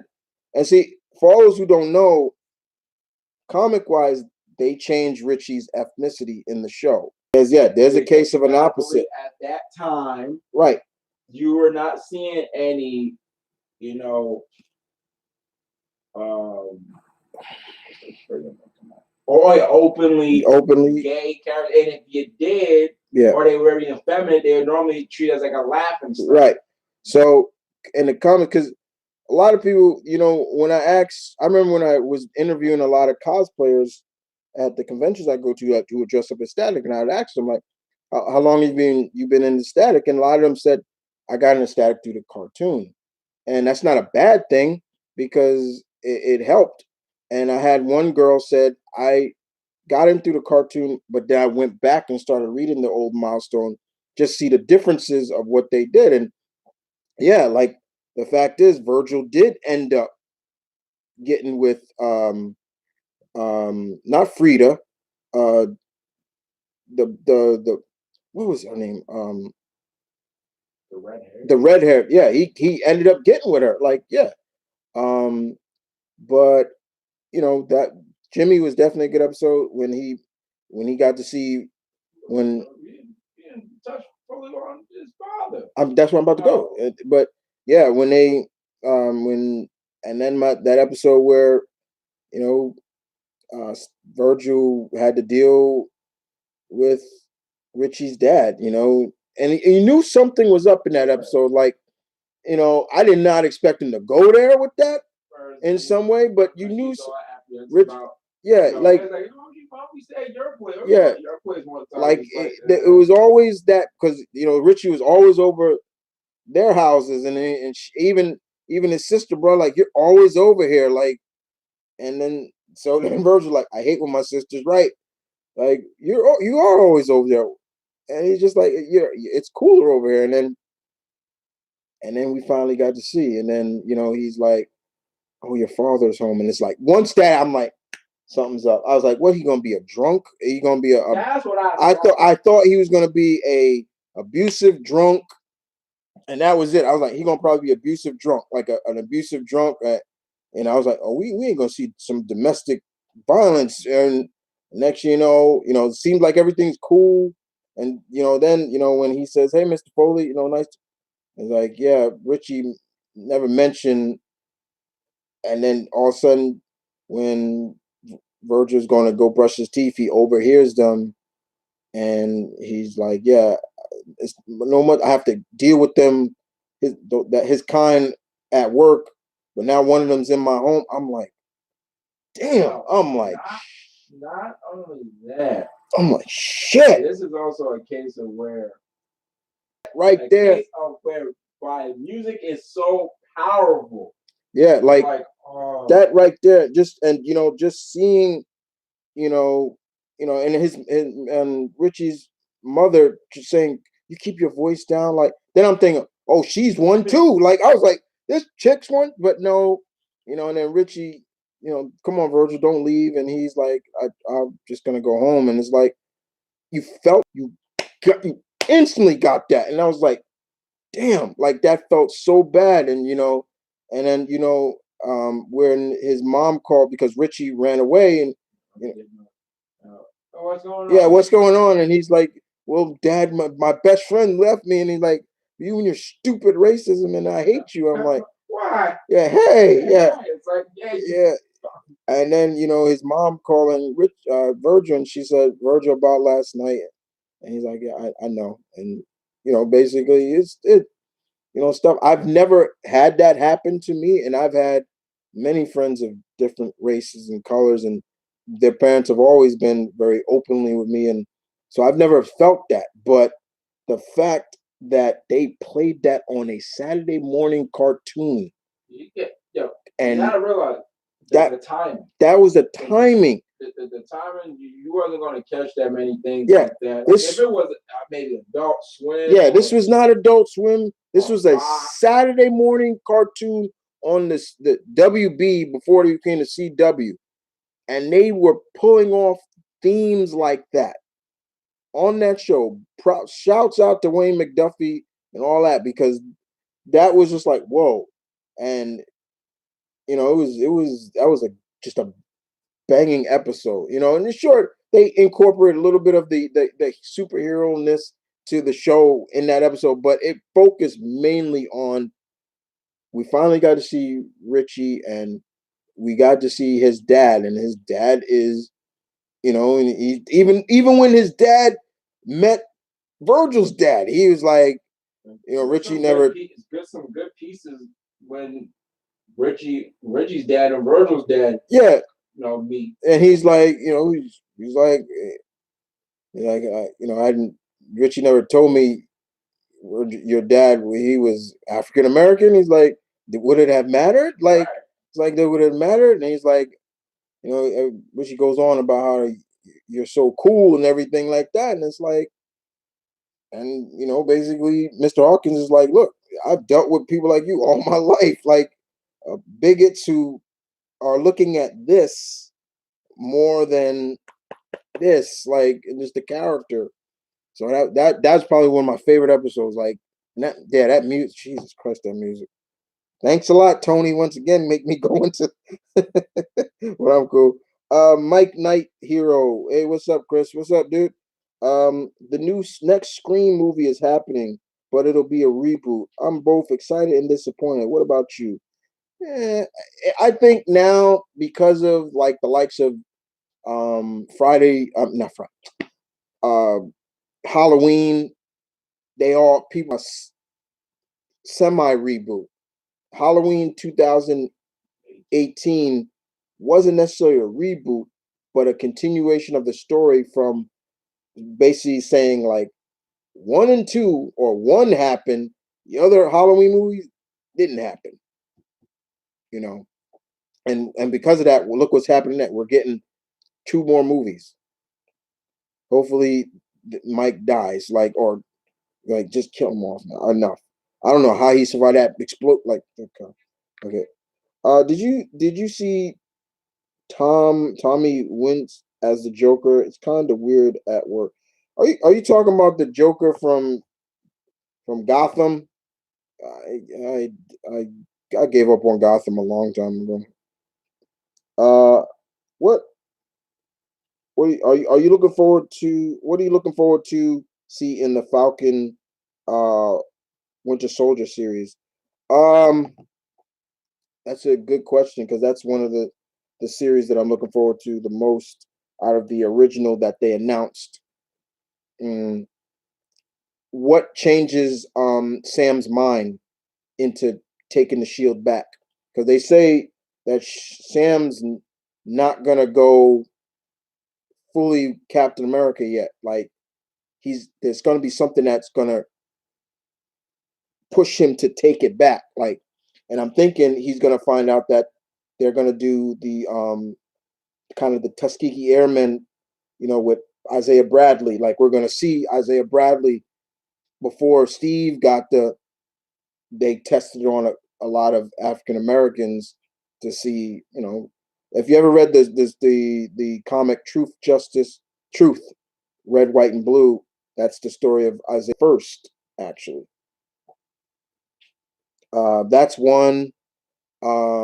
Two avenues they can touch with Bucky, like because I've already heard that when Bucky goes to see Baron Zemo, he tries to pull that shit again, like say that, what activates him, but it don't work because, Wakanda fixed it, they fixed it and shit. Robert Zemeckis says that Back to the Future will never be made. Sometimes you gotta leave the classic alone. A new recent interview where he basically said, you don't put your child into prostitution. That right there was the line of the century when he said that. Honestly and truthfully, no. Back to the Future does not need to be remade. If there's people out there, because Christopher Lloyd and Michael J. Fox said there are still people out there, old, not like younger kids, people older than me who has not seen that movie and that franchise. You don't have to remake it to see it. You don't need to. Ooh, Yeah, whatever. whatever. Just go watch it. Like I don't want to see like and I'm like, yeah, it's nice, it's cool, but when I think of Martin McFly, I think of Michael J. Fox. When I think of Dr. Emmett Brown, Christopher Lloyd, I don't think of anybody else. Yes, there was another actor before Michael J. Fox got the role initially. Yes, for those who don't know, there was another actor who played Marty, and you can find it on YouTube. Anyway, look up the original Marty actor, you'll see him. And not saying he was bad, but it was just. But we ain't get to see the full performance to really say you can't.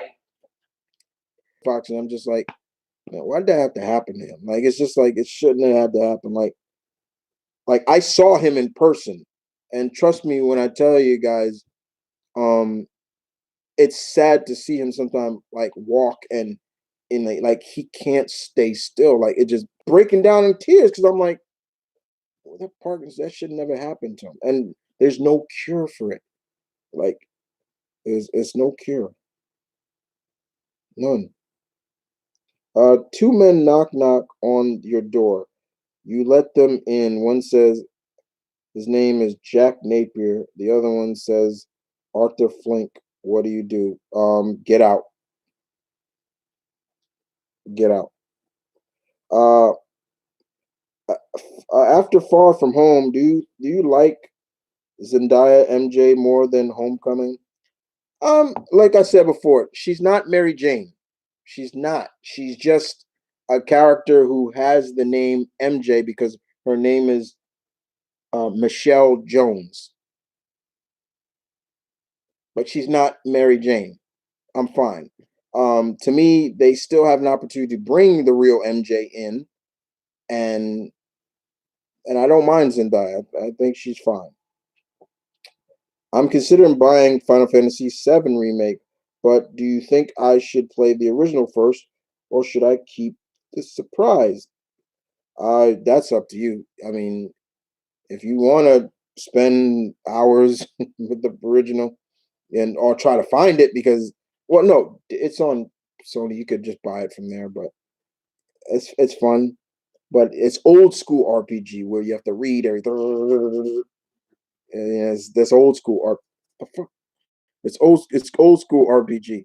It's not it's not new RPG. My favorite episode of Status Shock was the Shack episode, Superman episode, the Ice Pack episode, and really any episode that had Rubber Band Man. Ice the Ice Pack episode was probably the first episode with Rubber Band Man. Kadeem Harrison, everybody who played Dwayne from A Different World voiced him. Rubber Band Man was good. He talk about character growth. You saw him, and especially the episode where you find out he's dyslexic. It was like, whoa, like okay. Um, he you can understand his anger. Here he's a meta human, a bang baby as they like to call it, but he feels that these studios, these recording studios, and let's be honest, that's not like that shit does not happen. Unsung heroes don't get credit for the work they did, and here he is. Beat he made these beats, and this studio basically stole it from him and saying that he made it and things like that. And Ice Pack, this wannabe. Uh, I feel like he's a wannabe, a wannabe. Uh, he's like a wannabe Tupac mixed with, I guess, Coolio or something like that. You got a brain, ring, the supply, and my you got his rhymes are so like it didn't even flow, like with that, and yeah, it was just like they got a brain, supply and fly, like. But I love that episode. What else episode? The Shaq episode. Anytime when they started bringing in celebrities, I kind of was like, see, I don't like this too much. Like, remember the Hoop Squad where they had Karl Malone, Yao Ming, Tracy McGrady, and Steve Nash, right? And Steve Nash as superheroes. Like, yeah, Yao Ming. Oh my, you got everybody else to do their voice except Yao Ming had to. He had like it was like it's like a chain smoker. Oh, the hoops, yeah. Oh, Mr. Hawkins, this is Karl Malone, the mailman. Like I'm like, first, yeah, Shaq was first. Shaq was first. I was like, okay. And he was fighting Tone Low's character. What was his name? Hyde. Yeah, he's here, Hyde. Yeah, yeah. What was his name? Kangor. Yeah, Kangor. Yeah. I'm so surprised that Shaq getting hit by a bit. Yeah, this Shaq gets hit by a guy who has rhino hide. Doesn't like break some bones. Like, come on. Superman, yeah, the Superman because that was always like you had all the other DC characters guest star, Batman, the Justice League, well, not the full Justice League, but then they did Superman, and what I liked about that episode, it continued from cool. Um, I did like the Batman episode because he guest starred twice. Yeah, he guest starred. The first time it was cool, and then the second time they did it, and Virgil was like, which kind of gives a Virgil says, "Where's Robin?" And he's like, "With the Titans." The who? You'll meet him someday. And it was like okay. Um, so I did like that because I like when Joker was like, "Help me, Batman," and he thought it was Batman, so he was gonna use his clown buzzer to shock him, and then he was grabbing Static, and he was shocking. And Static was like, "Oh, that sounds. Let me try." And he shocked him, and it was pretty funny. I like that. I just didn't like that Batman was having Batman and Robin was having tough times on like these Hyde, no, not Hyde. He was Kangor and Hot Streak and all. Like these are rookies. Like they haven't even been a year as a villain, and he's getting beat. But okay. Yeah. Yeah, it was pretty funny to me. Um. So yeah, well, that Shaq episode. Okay, yeah, blah, blah. What do you think they should do next with Miles Morales in the Spider Verse sequel? I don't know. I really don't know.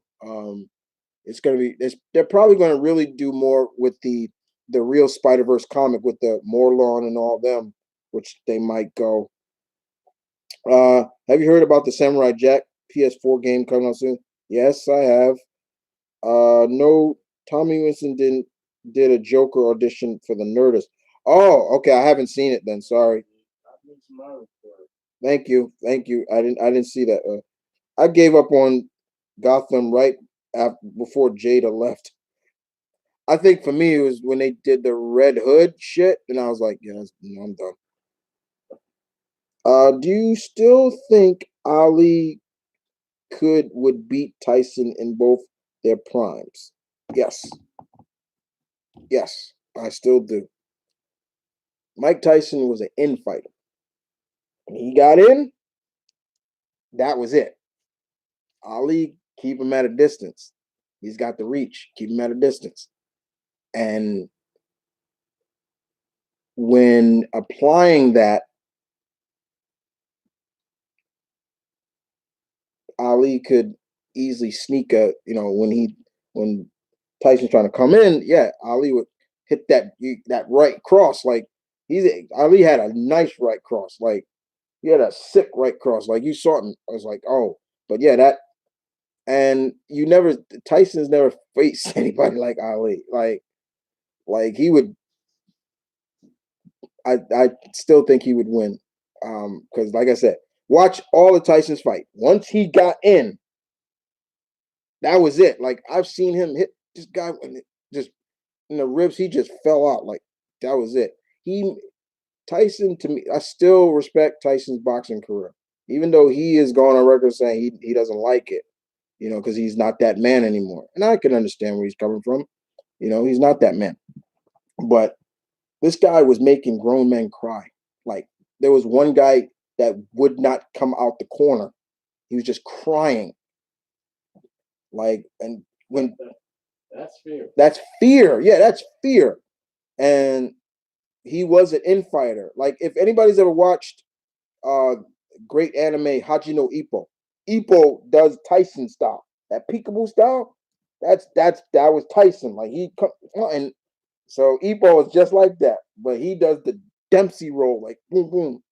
And Ippo is a little bit Tyson too, because Ippo he was bullied, things like that, and all of a sudden the boxer champ takes it and I punched the bag and put all into it. He took every ounce of anger and he broke the bag. Like so Ippo could hit too. Like he's known for just being a power hitter. Like so yeah. Y'all never watched Hachino Ippo. Y'all need to watch that. That's good shit right there. That's one of my favorite sports animes. Trick Gelton, welcome to the family, son. I know you got that from. Good one. Um, I saw Saturday Night Fever, and man, that movie is way darker than not as kid friendly as they made it out. Some people make it out to be. Um, Roger Gelton, I am still laughing how you wanted to choke Carlos because how he doesn't like Spider Man. Oh, yeah, man. Hey, man, don't monster. Hey man, like don't say you to person like don't let me be in your vicinity when you're saying that. I don't care about Deadpool too much, but when you start saying I don't like X-Men, I don't like Spider-Man, yeah, I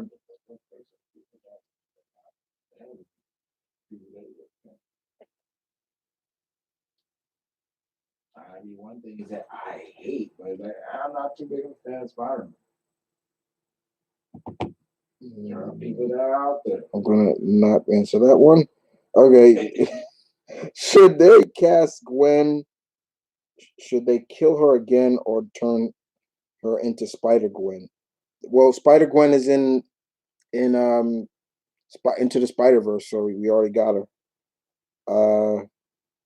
No, but you didn't see how he said it. He said it with disdain. No, I remember seeing that. I'm not. I'm not denying that. I'm denying you're gonna just get upset because somebody got not. It's like you gonna get some. I'm not a fan of Street Fighter. Okay, you're not a fan of Street Fighter. I know you're not a fan of Street Fighter. It's like I just kind of compared to Super Smash Bros. I just kind of find it too technical. So I like it. Okay. Mike Knight. I know it's going to be a while for a new Avengers film. Who in Phase 4 you like to see on the team? My opinion, like see Sam Cap meet Blade or Shang-Chi. Most likely, probably Sam definitely is going to be on the team as the new Cap. Probably Carol, Black Panther. I want Ant-Man and Wasp on the team. Uh, She-Hulk definitely is going to be on that team. Most definitely, She-Hulk's going to be on that team. Scarlet Witch back. Characters we're going to see in the shows, they're going to show up in the movies. So She-Hulk is going to show up in the movies. You know, Kamala Khan will show up in the movies. Uh, I want what I want is for the Void, Earth's Mightiest Heroes Void. We see new teams rise up without them for a while. You know, like okay, we don't. But what has always been the case of the Avengers? They're a team that came together for what reason? No one superhero can handle by themselves. Now, with that being said, well, Carol can handle a whole armada by herself. That's where I feel that whatever they do with Captain Marvel 2, it may play up into if they do go the route of introducing Rogue. Like, yeah, she maybe is depowered some. She's not as strong as she used to be. She's still strong, but not as strong. It's just stuff like that. Uh, I wouldn't mind seeing Blade on the team, but Blade is an Avenger now. He's on the Avengers team now in the comics. But that's Phase 5. You know, that's when Blade is coming. And Shang-Chi, I'd rather see Shang-Chi on like Secret Avengers, but there is no Secret Avengers or something like that. They could bring in the Agents of Atlas. I don't know. Marion, what was your reaction when Shredder killed Splinter in the 2000? Shit. Oh my. Another case of not of going to a place where you're like, whoa. When they did that, I was like, oh my god, oh my god! Like, I couldn't believe that. I couldn't believe they went there, and it wasn't like they didn't show his claw too. I mean, they showed it was from the side, but you can see like he had his hand through his chest. I'm like, how about this? One thing that they did it, the fact that it stayed. Yeah, it stayed. Like it wasn't like, oh, man, Splinter's gonna come back. Splinter stayed dead. Their rest of the till that series was over. I wish you did more reaction because your reaction was funny as hell. I nearly killed myself laughing and laughter. I still do reactions. If you're talking about FBE, then you have to go to my all reaction channel for that. That's where they are now. I don't do them on this channel anymore. It's called Mom for the Kid too. That's it. You can just find it. What what you think of Superman with a mullet? It's just Superman with a haircut. I don't really care about his hair. Like I'm like, all right. People complain about Superman killing Zod, but in Superman 2 with Christopher Reeves, he kills him and smiles like it was nothing. What do you think? Now wait a minute. Okay, now wait a minute. There's a difference. He didn't he didn't smile, and I mean, first of all, I don't even look at it that he killed them, because when he snapped Zod's neck, that was a kill. Okay, but why don't you show with Zod? Because he crushed his hand. Yeah, and he just like, okay, but no, he be knew where gone. he was going. No, but there's the difference, because it was, to me, I don't even think they died. I never really look at that when they fell, like, like that was it. Like, what do you think happened to them? Like they just fell in icy water. Oh my. Like, no, and somebody can't say he killed. Yeah, he can't. Non. What happened to Non? He's stupid enough to try to fly, and he just fell. Sarah Douglas's character, Lois, just punches her and she just falls in. But the thing about it is, it's different. It is different because can I take this one? Let me finish what I was saying. The thing is, with Man of Steel, there was other options. There you go. That's what I was going to say. See, I didn't know that part. That's what I was going to say. There were other options for. There were other options for Soups to do something different than just going right to, yeah. He could have put his hand over Zod's eyes. He could have jettisoned Zod up. He could have just tossed Zod right up, like, okay. But instead, he just went right for the kill. And then he yells about it. Now, yes, he yells about it because he felt wrong about doing it. In terms of Superman 2, I don't look at that as like, it's like, because to me, it's like, well, it's kind of on the comedic side as well, because you got Zod here trying to get this man to bow to him. All he wanted him to do was bad. All he wanted, exactly. And don't get me wrong, Terrence Stamp was a great Zod, but it was always, if you look into every part of that movie, it was always, come to me, son of Jarrell, kneel before. It was nothing about, he didn't want to kill him. It was always about, where I also find it's funny about Superman 2. Here's the thing. Clark, after he gave up his powers to be with Lois, they go to like this diner, and all of a sudden Clark gets his shit rocked by this dumbass called Rocco, or whatever the fuck his name was. So instead of letting that, like, all right, I got beat up, I'll take it like a man. What happens? Superman goes back with his powers, kind of. But wait, why did the fight with Rocco start to begin with? Because basically he was kind of approaching Lois in that way, and Clark was like, "Excuse me, sir, that you're with," and he just started.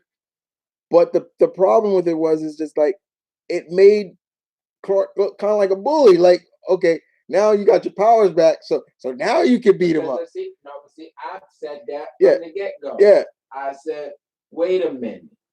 So it'd be one thing of, let me just go back and do it. No, you only went back because you got your power, which you used. Yeah. So instead of that, well, I get the sense of it. I know why he got back on that. No, this is another way to look at it. Clark can't fight. Yeah, Clark can't fight. He can't fight.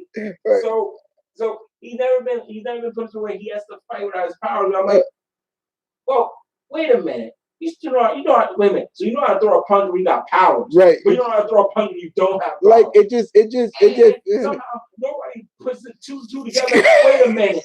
Yes, Superman. Yes, the overstating of that scene. He comes in already starting with Rocco from the get-go. He comes into that diner. oh, that's funny. Never seen garbage eat garbage before. He starts it up, and it's like, who started the fight then?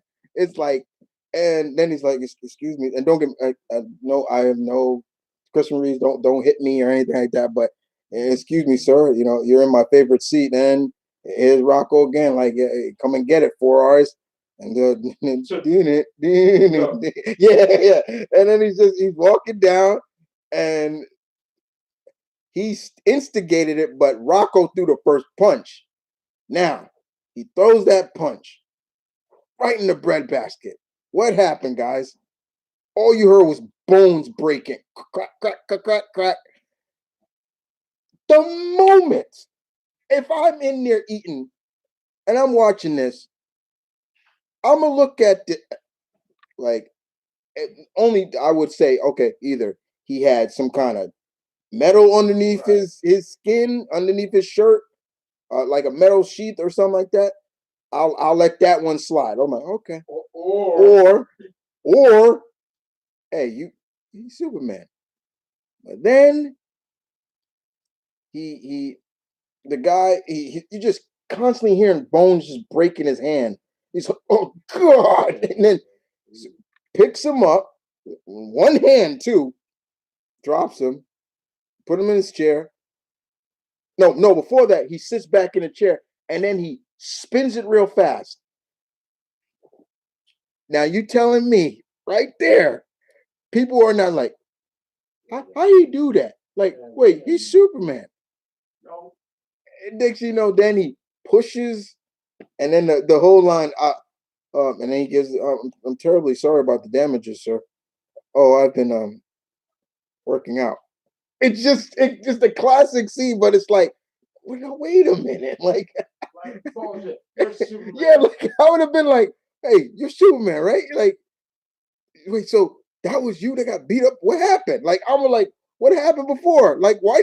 Or I'm like, why didn't you do that before? Like, it's so yeah, it's kind of a double standard with me in terms of the Man of Steel and Superman 2. Because with me, when he does like look at, he kind of doesn't smile. He kind of like looks at him with disdain. He's like, and it just to me, that's where it comes from. That, but with Superman, Man of Steel, to me, Tony, he had ample time to do something else. Like he could have put Zod in a go-go plot, some a rear naked choke. Like, why couldn't he just? Yeah, like it just to me, like he's just like, just don't do it, and he's like, stop, and it's like you're nearly invulnerable. You're godlike. Put your hand over his eyes. I'm like, and I'm not gonna lie. Or at the time, I was like, oh man, what a conflicting end. Yeah. But then once it sets, like, wait a minute. Yeah, after a while, it's like, wait a minute. And then, of course, my favorite, here's another one that just would have been easily, being that you're Superman and you're like God, like all this Superman could have did was rabbit shot inside back of the head, like boom, and knocked him right out. Like, what? No, it bothers me. That still gets me. I'm like, nah, that ain't working. That's not working. Nope. So I have issues with that a little bit. Let's see. Keep moving. We're getting ready to wrap this up, so don't worry about it, guys. But I just want to kind of get your minds off of what's going on right now. People complain about. Oh no, I did that one. Are you excited for Ava Durant, uh, Ava's New Gods movie? I I'm pulling for it because it's the New Gods, and when we think about New Gods, who else are we thinking about? Dark Side. So it makes me wonder how they're going to play. I'm looking forward to seeing who they get to play Orion and the people like that. I'm just curious if Ethan, Carlos are still on your list. Yep. Um, Ethan and Alberto more than anything. Uh, I Ethan. I mean, I guy just like the sheer amount of. I don't know, man. Do you think they will keep Mr. Jack Kirby's design style of the new God movie? That's hard to say because that's hard to say. Did you see the Muhammad Ali Rocky Marciano computer generated fight from the '60s? If they fought, it actually would happen. No, I have not. See that. There is a PG version and a rated R version of Saturday Night. Yeah, right. Yeah, that's right. I still haven't forgotten your reaction to that kid who confused Roseanne intro with the Cosby Show. That was oh jeez. That's you reacted to the FE is always funny, even when they said how Digimon is exactly to Pokemon. That reaction is what nearly killed me. Yo, man. First of all, I'll say it again. In terms of Pokemon and Digimon is better. They let those characters grow. We saw growth in those characters. They retained what they needed and grew. We saw Ty and them grow to adulthood. The only problem now is that they are rebooting Digimon with tying them back to being kids, and I'm like, that kind of ruins the purpose of seeing them grow up now. With Pokemon, to me, it's like Ash is he'll be a child forever. He's gonna be an 8-year-old child forever. Yep, he's gonna be Bart Simpson. At least we've seen episodes where Bart wasn't a grown man. We have never seen an episode where Ash is a grown man. And what also about Ash is just irritates me, and I don't even watch Pokemon like that no more, is the sheer amount of stupidity this kid is. Every season he gets stupider. He gets so stupid, like he doesn't retain the skills he learned. He doesn't retain it. It's like how you want to be a Pokemon master, but you see a rock Pokemon, and you're like, all right, Pikachu, go in there and deal with that rock. It's like you idiot. It's like you idiot. What is wrong with you? And then his new companions always got to tell him, Ash, Pikachu's electric type. You can't. Oh no! It's like, why do you have to be reminded? Yeah, why do you got to be reminded of that? It's like not only did the Digimon have personalities, they grew with their partners. It's like so when I hear them people talk about Digimon is nothing but a half-ass version of Pokemon, I'm like, oh, you out of your damn mind. You out of your damn mind. Like, get out of here with that. Like, at least these characters grew. Like, you saw Ty and them grow to from kids to teenagers to young adults and to adulthood. They grew. You see, I think the difference is Digimon did what in a good way, which was actually a bad thing. I could play people had about the Bayformers movie. Yeah. Where it was okay, this thing is called Transformers, but we're more getting stuff from the human side. Right.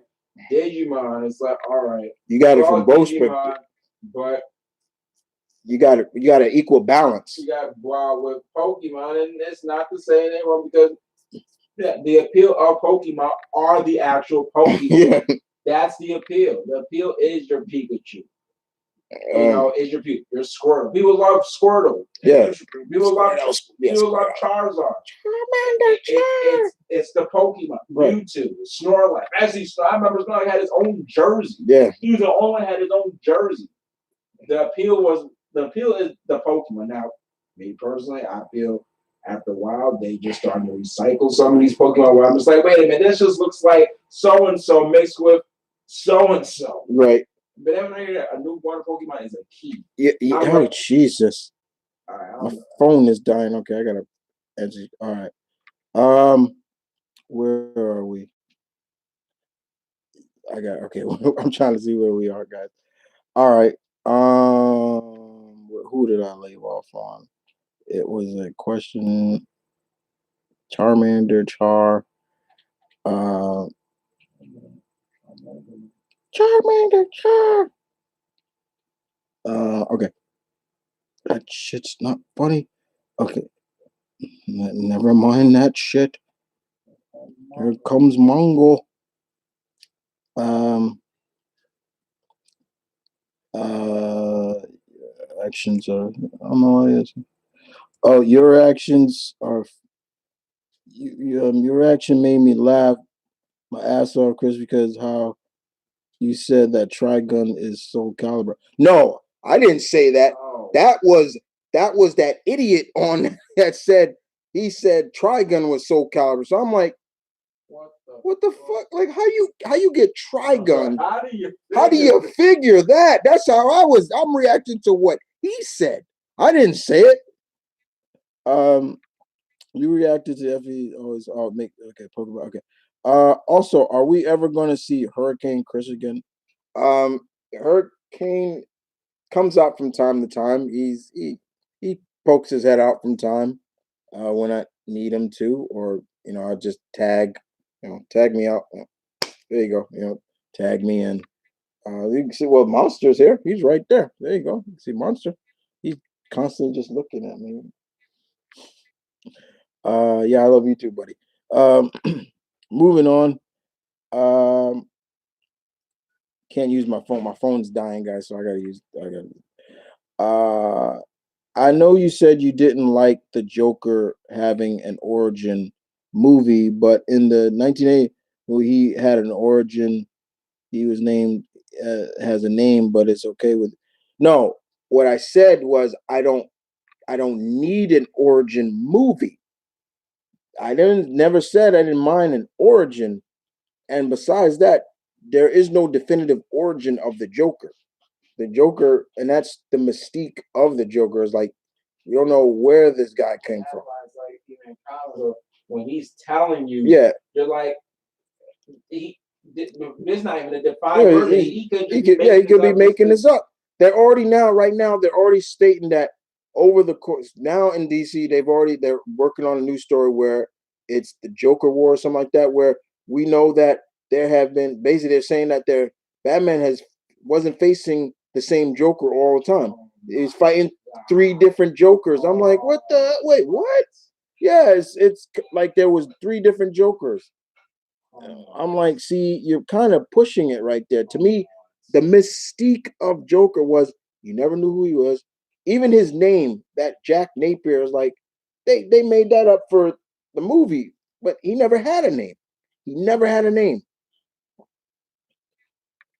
And yeah, I mean, sure, what's his name won an award for the movie, and I'm like, that's nice, but to me, it's like when I look at it, do you really consider it a comic movie or not? Because if that's the case, to me personally, if he won for Joker, Hugh Jackman should have won for Logan. That was probably Hugh Jackman's best performance in a movie, and he doesn't even get acknowledged for that. I was that kind of threw me. I'm like, yeah, it should have been other way around for that too. Um, do you think something about the Joker? Yeah, it's just something about a Joker. Like two actors who play the Joker won Academy Award for it. It's like it's something about a Joker. It's like just something about him. Do you think Fing Fang Foom would make an appearance in the new Shang-Chi movie? I wouldn't see why not, but I would probably see him more in a Guardian of the Galaxy movie because he is an alien. He's a he's an alien. He's a Machinoikian. You know, the same area where he could be in Shang because of who the reason why I can see why you're going that route because one, the Mandarin is in it. The rings that he has are from Feng Fang Foom's home planet. So yeah, I can see where you're going. That could be the way they may go. That we may see Feng Fang Foom. Um, I hope the C CGI they do for Cheetah for Wonder Woman 84 is not the same as they did for the cats. I think we all are trying to hope that's not the case. Um, I've said it before and I'll say it again. If they show it where we get to see as Cheetah in full, I'm turning it off. I'm turning it off. If it's a trailer, I'm telling you right now, and I do a reaction, and I see them coming up to that, click, it's going right off. I'm like, nope. I'm I don't. Or one of you guys say, yeah, she's in it. I'm not. I'll cut it. I'll chop it up. Like, yeah, we're not getting the full thing. I don't want to see it. Also, did I upset you when my previous question earlier because I was kind of missing out what you were talking about? No. What if Doomsday attacked the Marvel universe? Um, there's many people that could take Doomsday. You know, I mean, even in the DC universe, I don't understand. Like, why is it Superman the only one that can beat him? Like, I, after a while, Doomsday just became a like to me. Doomsday just became like he came like Onslaught to me. Like he was one and done. Wait a minute. Did you? I thought they only brought Onslaught again one more time. They brought him back. They did Onslaught the first time, and then they brought him Onslaught Reborn another time. No way you can top the first time. Yeah, the first time, they constantly kept bringing back Doomsday too. Like he would come back. I'm like, wait, yeah, but they would constantly say it's a clone, but it's like now you took the merit from what this character meant, and that's my problem with it. Um, let me see what's next. Hey, how hard do you think this epidemic has hit the entertainment industry, and how long do you think it's going to last? It's hit it pretty hard. A lot of things have gone into halt, even if they were in post production. I know all the CW shows have been halted. Um, uh, I think by when the temperatures start getting hotter, like when it starts getting warmer, spring start coming around and things like early April, where we may start seeing something change. That's just me. Uh, but yeah, we're it's hitting the entertainment, and it's hitting every industry hard. It's not just entertainment; it's just hitting it hard. And word of advice, guys, don't believe everything you read on sites and stuff like that about this. Like there's all this stuff now, and don't read anything from Daily Mail, please. God, do not read anything. That. Oh, wow. Yeah, don't read anything. Don't believe anything from Daily Mail. And I will agree with Dr. Oz that I blame the media for a lot of this craze. They put people into this survival mode for like the toilet paper situation is just bugs me. It just I can't. Um do you think they should do a live action film about Castlevania? Uh we kind of got that with Van Helsing, but I wouldn't mind they take a crack at it, especially if they're doing it right. You know what made the Sonic the Hedgehog movie right? Because I liked is they pulled from the game series, but it made sense. It wasn't like Just sum it up with one word. And it begins with an A. authenticity. That it's not that hard. Right? Yeah. I still feel that. I don't think any of these Hollywood bigwigs should be touching Metal Gear, or even try to delve into minor because even hardcore Metal Gear fans still have questions for stuff like Is that what that really meant? Yeah. Next up, Solomon Preach, brother. Thanks. Will asks me, did you see Digimon Adventures Try movie? Ty and everyone are teenagers, but there still is growth. Yep, I've seen that. I can't wait to watch the last one that's up. By the time the Uncharted, Tom Holland will play old Nathan instead of young Nathan. Do you agree? I maybe. I mean, Tom Holland still looks young for his age. I mean, he don't even. He's in his 20s now, but yeah. Unless if he starts growing a beard, like kind of like how Harry Potter is now. Like I can't see him playing like young characters anymore because he's got a full beard now. I was like, yeah, that's not. I still want to see that new movie of him that he's all shooting people and so crazy. Yeah, Harry. Something to Kimbo. Yeah, Kim. Yeah, that looks fun. Um, what do you think, Professor Pig? Do you think he is one of the most disturbing villains in the DC universe? I've seen more worse disturbing. Uh, what is what is the right pronunciation for Ra's al Ghul? I said it like Ra's al Ghul. I say Ra's al Ghul. Somebody says Raz al Ghul. I say Ra's al Ghul. I think Triple H should play Shao Kahn. No. Shao Kahn? No. Hell no. God no. No. What the hell's wrong with you, Juan? God. Just because he did the look for WrestleMania. He can't act. No. It seems like he can't act outside of being the Triple H. Yeah. Do you think for Aquaman 2 now that Arthur is king, they may make him care more about Atlantis than the human world's kind of like Namor?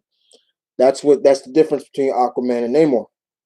He is the balance of his human life and his Atlantean side. That's so no, he'll still be, but you're going to see definitely Black Manta kill his dad in that next movie. That's for sure. He's going right after his dad. He's going to kill him.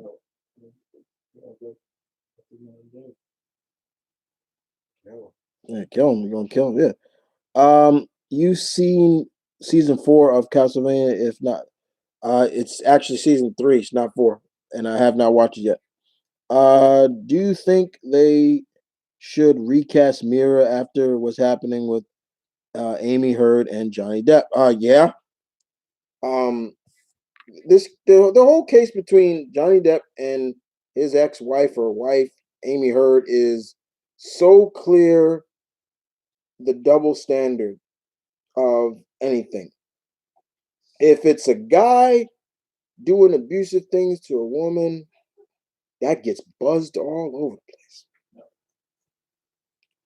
So much so, double standard, that when recent audio came out that Johnny, I forget who he was talking about, like drowning her or whatever. Yeah. Because I'm like, wait a minute.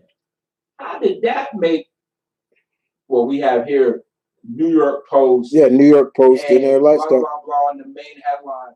But I'm like, I don't remember seeing anything about when the top revealed about her making. Yeah, and then what made me is like this woman has stated that she would throw pots at Johnny Depp, and I'm like, what the fuck is this? Like, and cutting him, and she said like, you can tell anybody, nobody's gonna believe you. It's like, wait, what?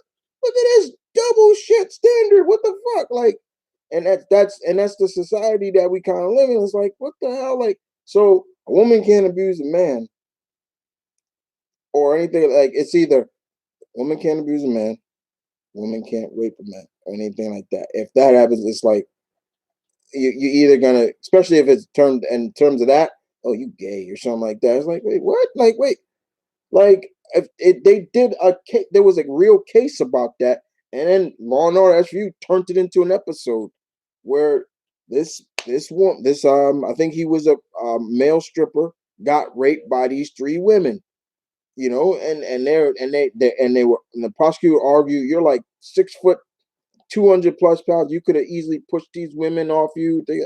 It's like, the fuck, like, wait a minute. She, so yeah, like if she does get, they, if it happens, it happens, because they're already saying, like with Johnny, they've already kind of said, like, now we're starting to see people kind of getting on his side, and it's also the point now, it's because of this stuff that he hasn't been able to really work, and there's this rumor that he could be playing the Joker in Matt Reeves' trilogy, because they've already said that Matt Reeves is going to be a trilogy, things like that. Um, who knows? It's just like, but I didn't mind her as Mira, but you know, but what you're doing is wrong, and it's just like, you're doing wrong, and if that means you lose your job, and you lose your job, that's it. The thing was good. Johnny lost it. Yeah, Johnny lost a couple of jobs because of this shit. And it's like, man, okay, I'm cutting people, like, what the hell? Throwing pots at people's heads, like, what kind of shit is that? Okay, if they release, yeah, Injustice 3, will you make a gameplay of a game? Of course I will. What are your thoughts on WWE doing an empty show and a performance? It was weird. It was real, very weird. Do you think the TMNT could have a resistance against the the coronavirus? Consider they live in the sewer and are immune to the system. I I guess it hasn't really affected animals. If Triple H can even be thought of as Shao Kahn, then Sting should play the Crow. I know Sting. Hey man, all right. Now, first of all, okay, y'all got. First of all, look, the fact that they were looking at Triple H to be Conan's son, I'm like, as long as that fool wasn't going to talk, okay. No, but he was gonna have to. Yeah, they had. Yeah, Can't be Triple H without he throwing punches. Yeah. Yeah, dude. It's like, to me, it's just like, I saw him in Blade 3. And I'm not even a big fan of Blade 3 because they rushed the fuck out of that movie. It's just not good. I looked at that and I'm like, Triple H, the shit he was doing in that was just ridiculous. It's like, boy, y'all really making this guy look real smart. And like, I remember when they were running from him, and then, and it, do you seen all these other movies where he's in like these WWE production, and I'm like, y'all really trying too hard, trying to make Triple H into something he's not. It's the Chaperone. The Chaperone. The what's that other movie? Him and Michael Rappaport. I'm like, yeah, he can't act. He can't act unless you make a movie where he's the bad guy, and it's just like, can you just be Triple H? Yeah, because it's just, and now I swear to God, if people keep saying, "Oh, he's Kratos," yes, he does. He looks like old man Kratos, but stop with that, because if that shit gets winded, I can see Vince now. Oh, who's this Kratos guy? Let's look him up. Hey, Hunter, want to play this guy? I got fuck, like, we'll make some money with him. I can see Sony now saying, "Get the fuck out of here!" Like, no. Do tag it. No. Yeah, no. All right, let me answer these last questions. All right, and we're gonna end it right here. Okay. Well, when I made the question, I thought it'd be a joke because it's a hammer. Yeah, you know what? That's the only. Yeah, the hammer. The hammer. Okay, are you going to watch Spike Lee's next movie about Vietnam vets? I didn't know he got a new movie coming out. Maybe I'll check it out. Probably Al Simmons versus the Darkness. That's a good fight, but Darkness can't really die. Al can die, even as Spawn. You can kill a Hell Spawn, head off. So I'm kind of gonna go with Jackie Estacado. But with that being said, I want to thank everybody. Want to give a shout out to Tony Montana for the very interesting questions. Tony beat you guys tonight on this round. The questions he came up with were very interesting and very had me thinking. And of course, I'm going into major. When I know that you know me, guys, when your alpha starts going into full detail and kind of I start going off the path, that means the question is good. Like so. Uh, Tony gets a big shout out with that one. So everybody gets Tony gets a round of applause for that. Um, I hope, Marion, I hope everything goes well with your operation with the neurosurgeon, with your disc, everything like that as well. Once again, guys, this was the 50th open mic Q&A. I will be back again with another Q&A, but this one, that next one will be pre-recorded, so I can kind of play with that one with different backgrounds and things like that. I'll let you guys know about that once again. Just recently put up a few things. Um, I got to put up the next 10 of my favorite Asian characters in comics. So look forward to that. You might see somebody you like on that list. The first part is up. Go check it out. But more importantly, guys, this was very much done to kind of get your minds off of the situation that's going on, not just in this country, but in around the world. Yes, we are in a sort of pandemic situation now. This is a virus that has no cure. It it is killing, is affecting more of the elderly and younger kids more. But the one thing that I just this pandemic is make me realize like there's stuff that we should be doing that we should always be doing. Like washing your hands is like hey, wash your hands. Like that's just common sense. Like if you I don't care what you do, if you're scratching your balls or whatever, and we guys do kind of scratch down there, Tom, get up and wash your hands. Like don't be like you see your boy, you just you had your hands in your balls and you're like, yeah, hey man, what's up? But what I don't want what people to do is make you go crazy to the point where you're looking at any person of Asian descent like play carrier, get him, stuff like that. You're going borderline racist. You're prejudiced on a person of ethnicity because of maybe where it originated from. Yes, this did come from, it started in China, but when you're going out, I've seen it on Facebook already.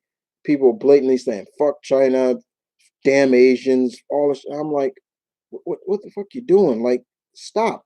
Stop that. That's not cool because you wouldn't want to do to you. Um, my point is, guys, is don't let this change you. Don't let this situation make you into something that you're not. Stay who you are. Continue to be who you are. Continue to have the what makes you happy. If you are a gamer, keep gaming. Keep gaming. That keeps your mindset off of what's going on. For me, when stuff like this happens, I have many hobbies that allow me to get my head out of that for a while. Just to take my head out of the clouds of what's going on in reality and bring it here. This projects on YouTube. um, gaming, comic reading, things like that, writing, it helps. That helps. Just don't lose yourself to what's going on. And if you're one of those people that went crazy and bought up all toilet tissue and things like that, why are you're getting the wrong stuff. Like, just don't let it change you into something that you're not. Bottom line, guys. But I wanted to do this, especially now, to just get you guys. Your alpha just wanted to give you something to laugh at. If I made you laugh, that's fine. If I didn't, that's fine. But if I entertained you, my good deed for the day, as always. So, with that being said, once again, guys, peace, one love, be safe, keep it real. Monster, what I usually say with that. Thank you. Deuces.